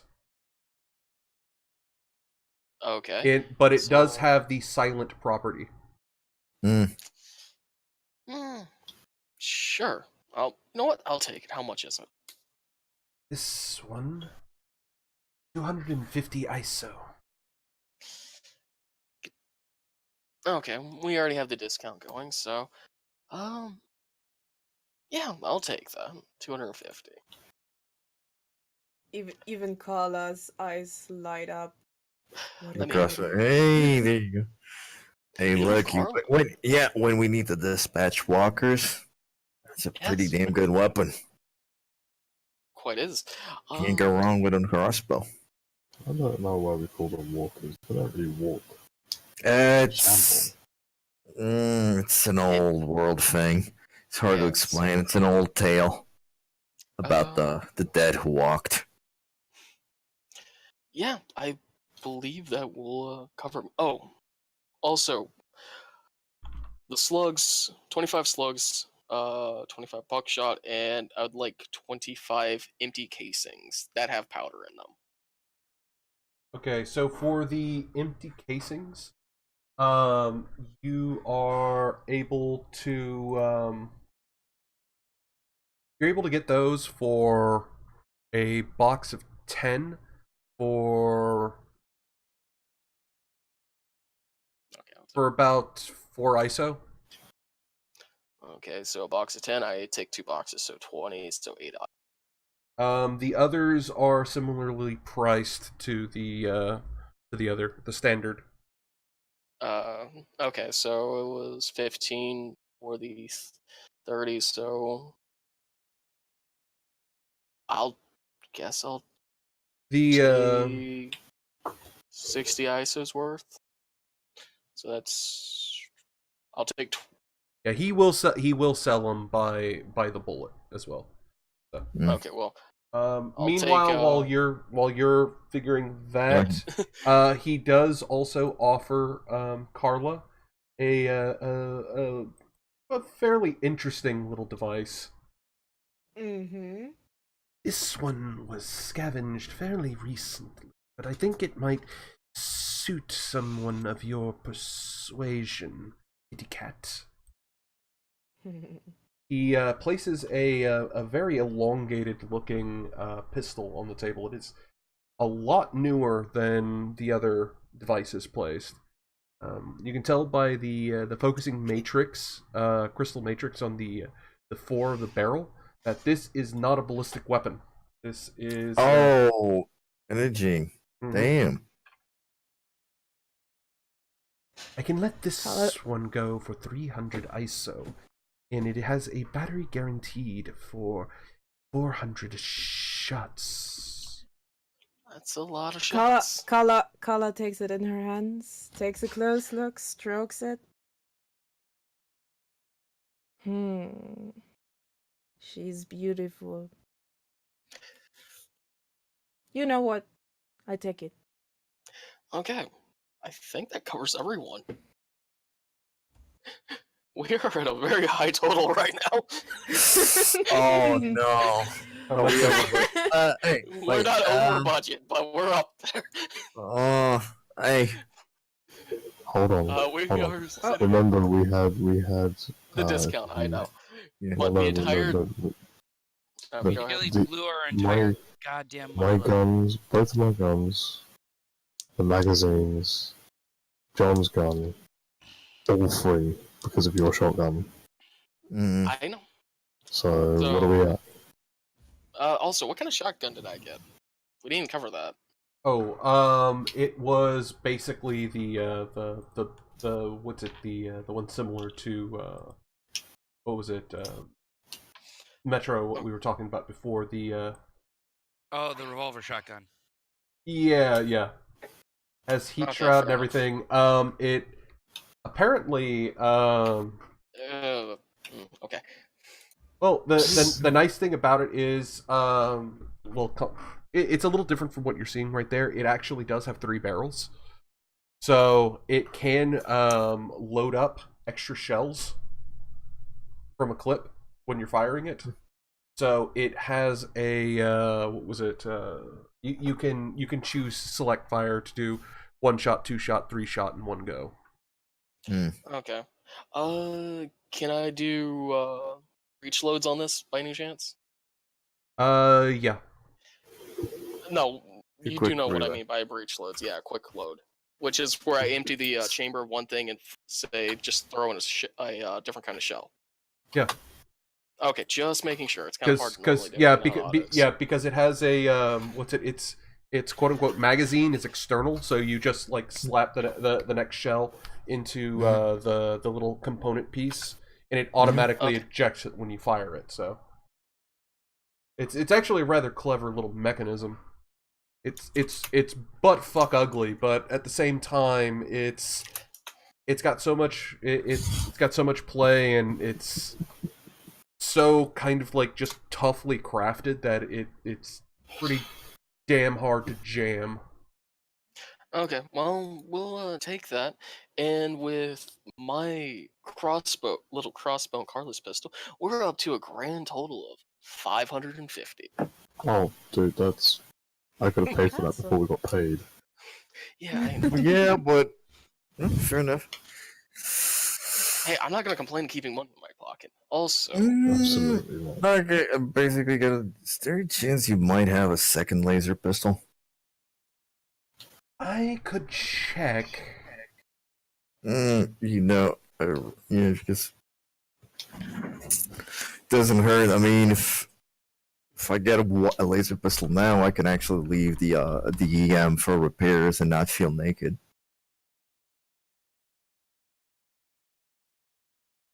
And we're still like. So we're well within our budget now. 500 now. So yeah, we've got what? As long as we all chip in 100. Yeah, I'll chip in 100. Yeah, for communal exercise.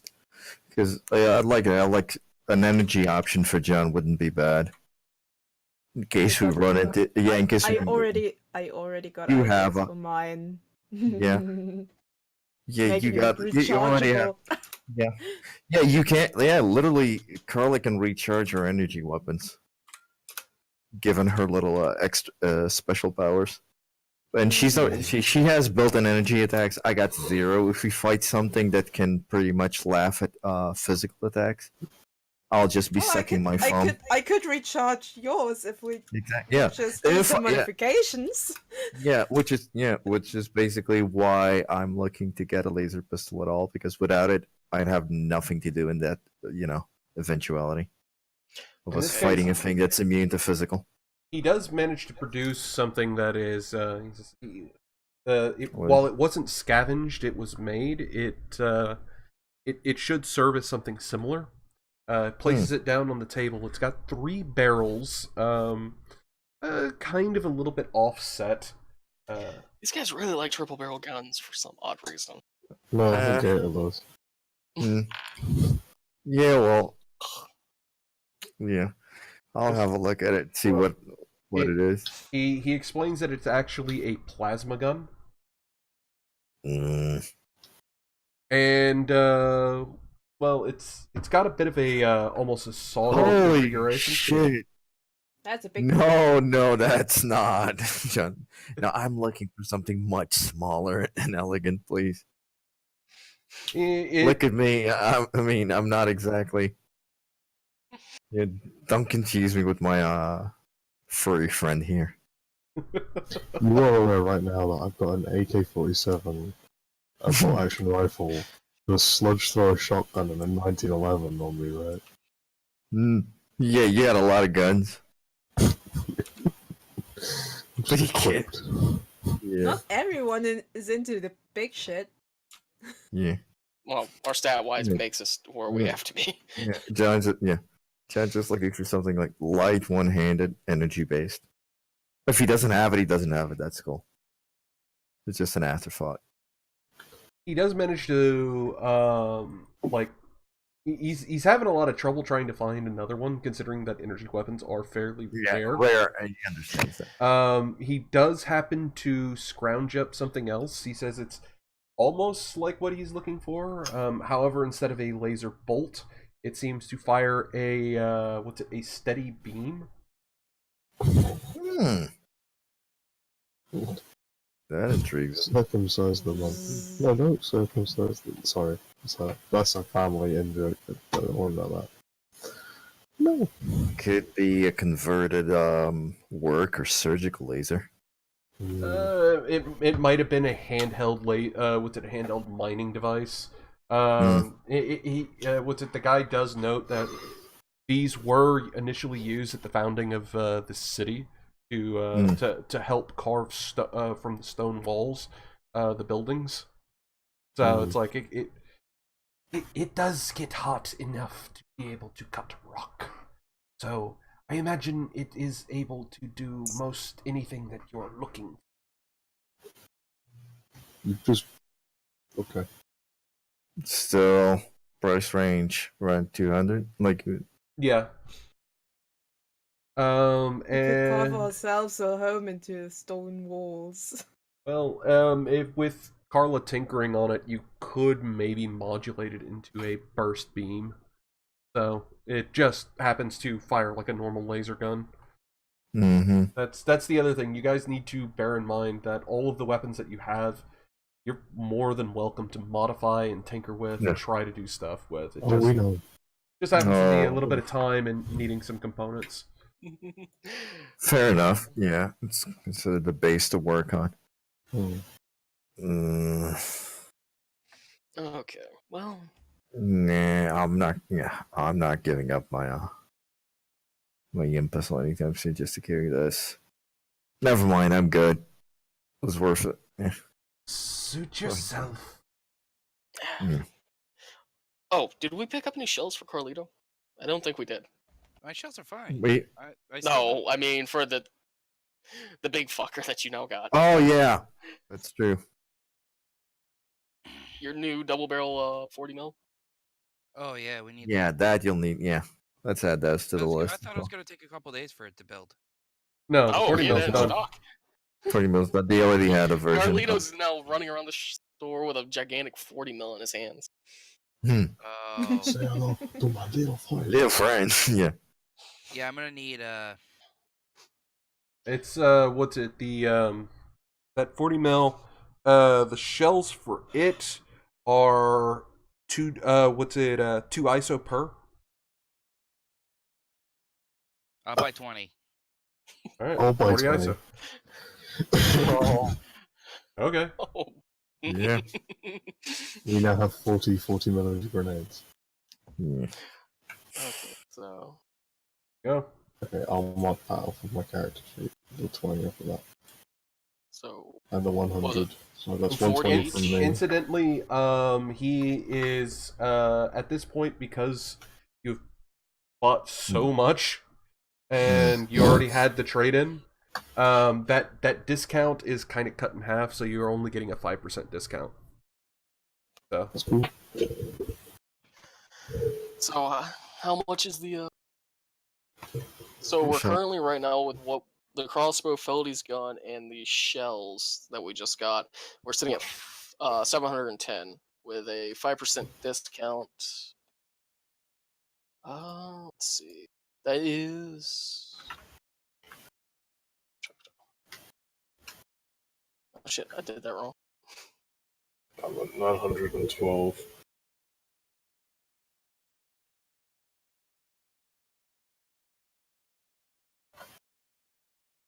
Just times it by 0.05. Yeah. So we're currently sitting at.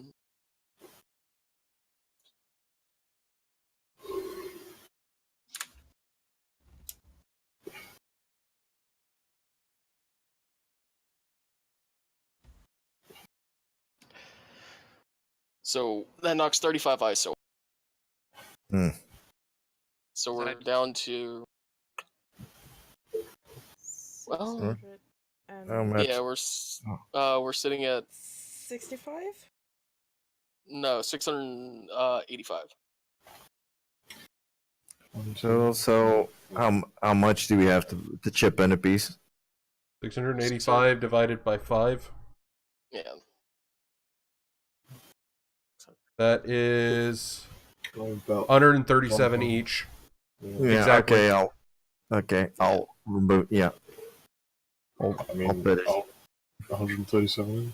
Yeah, sure, I can do that. Yeah. 700 minus 35 is still 665. Wait, what? Just saying. 710. Subtract. 710. Okay. Yeah, mind. 710. With the discount, yeah. You just look how much 135 I have to remove from my 137. 137. Yeah, we'll do. 775. Yeah, you guys got away with fucking murder for that. Hey, Samuel is a charismatic dude. Hard to drive. That snake might be flogged for this. But then again, you guys did find the Mossberg, so.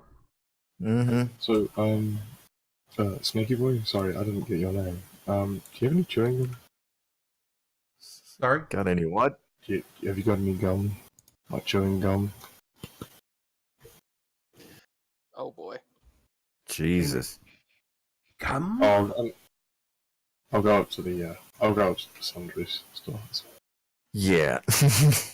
It nods, kind of just like giving you a funny look. Alright, so I think we're done. Pretty much. Alright, now please. Thank merciful Jesus. Yeah, I know that ain't easy to watch, but trust me, it's just as easy to play. Yeah, like equipment acquisition is also part of adventuring, folks, and it comes along like once in a blue moon. So do bear with us. Oh, in any case, the the Minarl does try to, like, nudge you all, saying with as much gear as you're picking up, you might be interested to join up with the Legion. Yeah, the gracious Lord also said about that. We'll keep that in the back of our. Thank you again for everything. Very well. Go on, get the fuck out. Yeah, we'll be back again with the business. You hear the what was it, the guns whir up as it just like waves one hand at you to shoo. Oh wait, we did include the price of that EM modification into that deal, right? If it's not, it's okay. I can pay it out of pocket when I drop the gun later. No, I don't think we did. We'll do that. Yeah, no, I'll do it. No, I'll do it out of my own because it is my gun, so no problem with that. It's good to know I can have it suppressed. But hey, Merc's getting to watch. Hey. It's good to see you, Mark. Good to see you, Dirk. Fortunately, this is coming near near the end of today's session. I know we started about 10 minutes late, but believe it or not, we've actually been going longer than normal. Yeah, I know. We've been going for like 4 hours. Yeah, just about. Mm-hmm. So, like, I don't know, like, if our European friends need to get going already, or It's 1 o'clock in the morning. Almost 2 a.m. for me. So. Okay, so let's go ahead. Yeah, so let's go ahead and wrap this up. You all have left out of the building, and as it goes, we'll pick back up. We have to go do more shopping next week because we need to go get armor now. Yeah, we'll probably arrange for something. We can do that. Actually, it'll in between set. Yeah. It also just me. It'll just me. I need it. No, like a lot of people in the party need it, but we'll probably figure something out in between. Yeah. Yeah, it's fine. And just backstage some of this if it becomes too much of a bother for. I might just do like if we have some free time during the week, we'll do like a special like quick session, and I'll do a super cut of it. Sort of go back and fair forth. enough. Because I will say also I do have quite a bit planned out character wise for the Big Al's place, as well as Meacham's. Yeah. True. So we'll figure something out about it. I mean, you guys are it wasn't a dull sort of meandering things aside from having a number crunch. Of course, you enjoyed it. He's sadistic in many ways. One of them includes going on shopping tangents while. No. Just gun store. As soon as gun store happened, I swear I heard a zipper. Zip. Oh yeah. I mean, should we pass it around the table away with a golden AK? Yeah. Let's go ahead and pass it around the table. As per our usual habit here, we'll start with Carla first. Favorite part from tonight's game? The start of the whole, where our other furry friend has landed. Quite literally. That was just too good. Did break you for a bit there. Yeah, it did. That's really crazy, man. Have you tried DBT? We haven't tried the DBT oil. I'm telling you, you gotta take care of some of this holy sacrament. It's great stuff. Psilocybin. It opens up the keys of the mind, the pineal gland. You have no idea. Gator, yo, that's really, really interesting, man.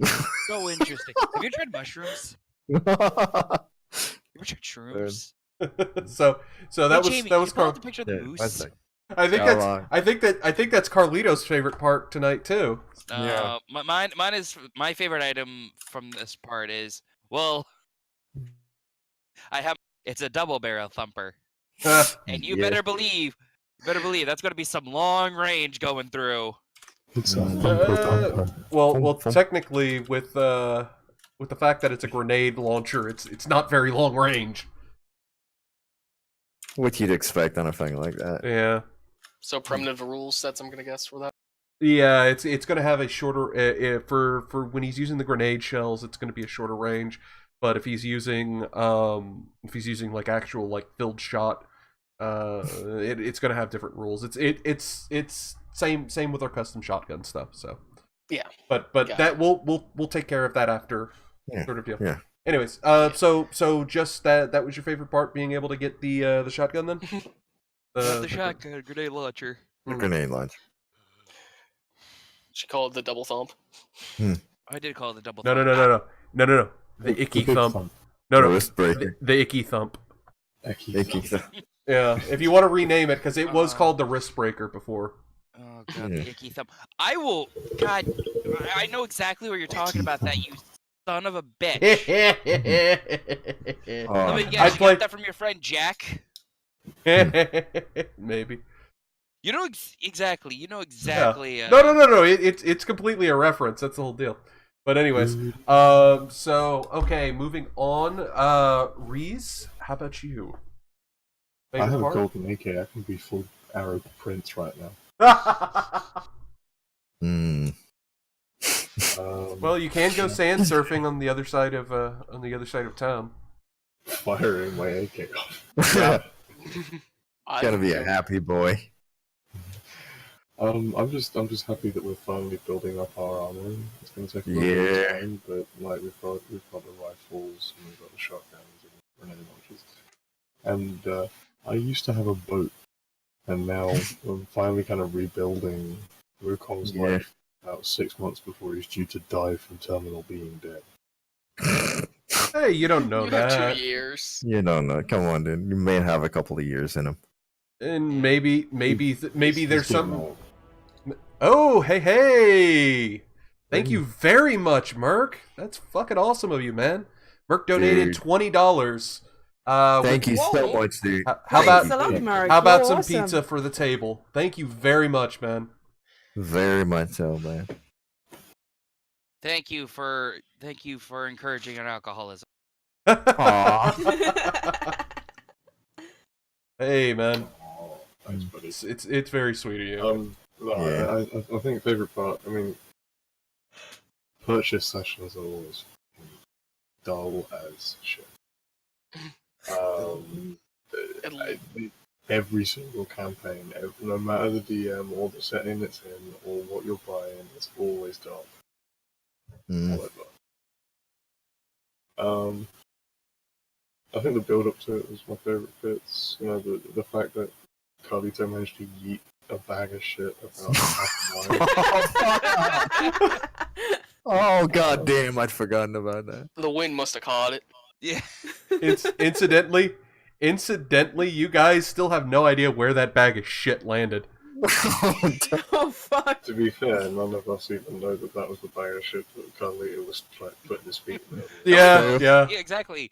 The only one that might have an idea is Samuel, and even he like, did you actually fucking do that?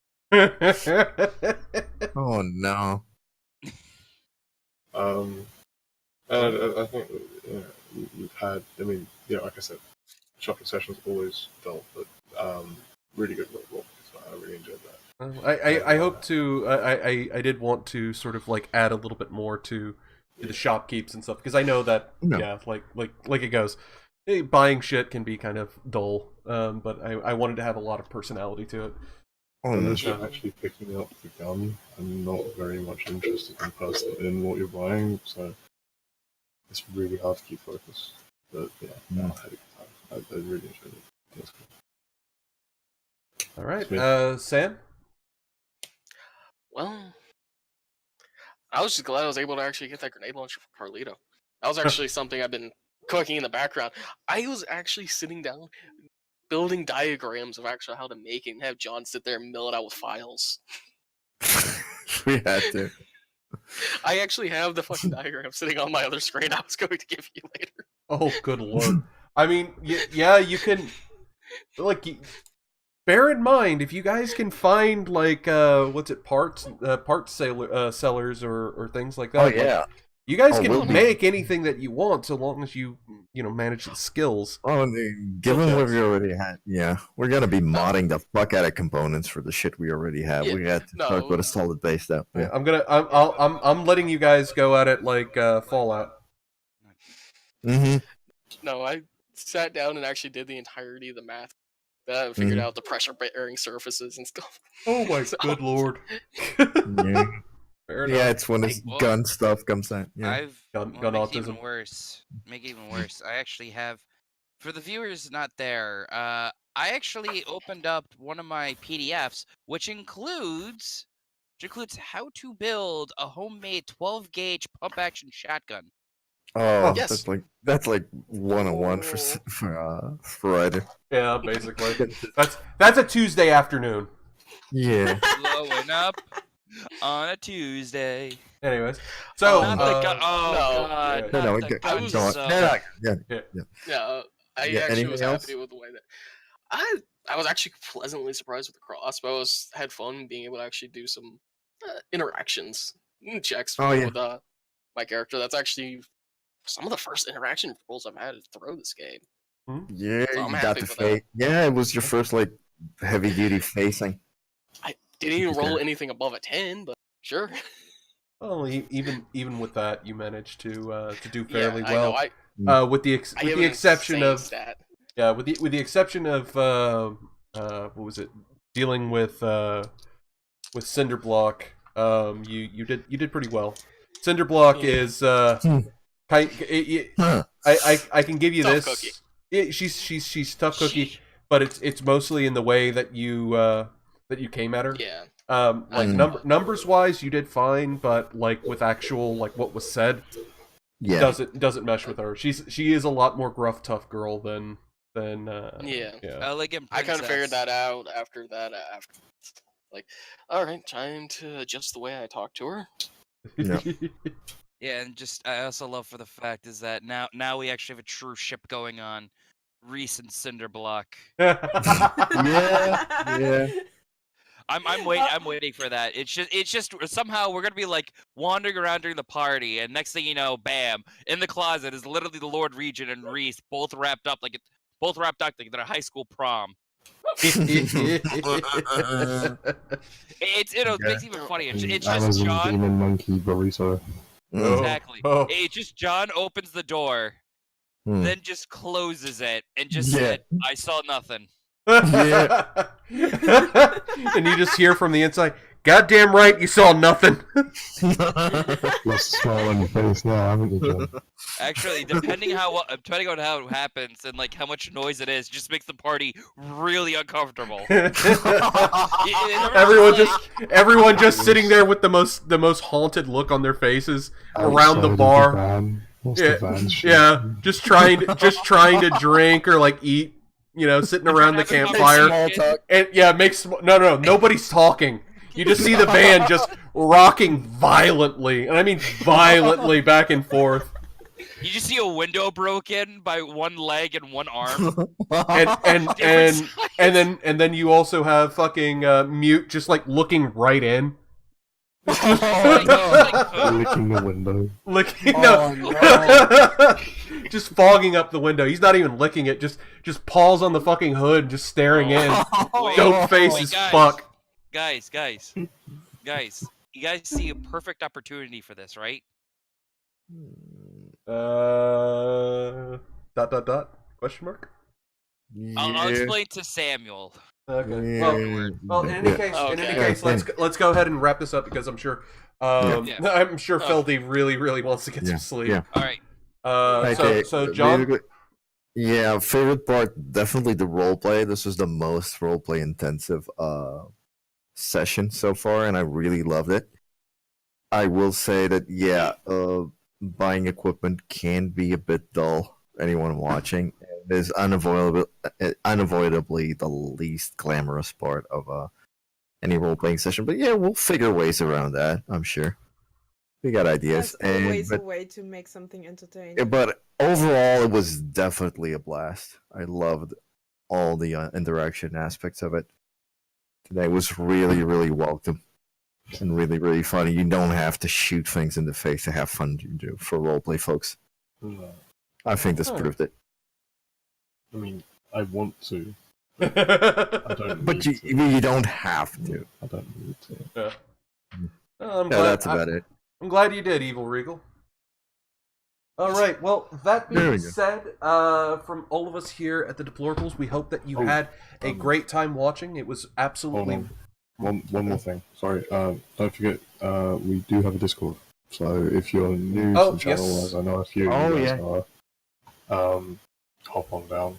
Mm-hmm. Go ahead and post up the link to it. It'll be in the stream chat for the link. There we go. Thank you very much, Squigs. Go ahead and join there, and one of our mods will be more than happy to go ahead and give you a role on the server. We usually after game, a few minutes afterwards, and after we sort of like sort ourselves out, join in on the tavern and chat with fans, things like that, and sort of hang out for a bit. And we definitely hope to see you all there. But that being said, we want to thank you all of our new viewers. Big thanks to Jeff for the raid and getting all the folks watching. That was actually a lot of fun. Oh yeah. If you like this content and you'd like to support it, we do have a Ko-fi.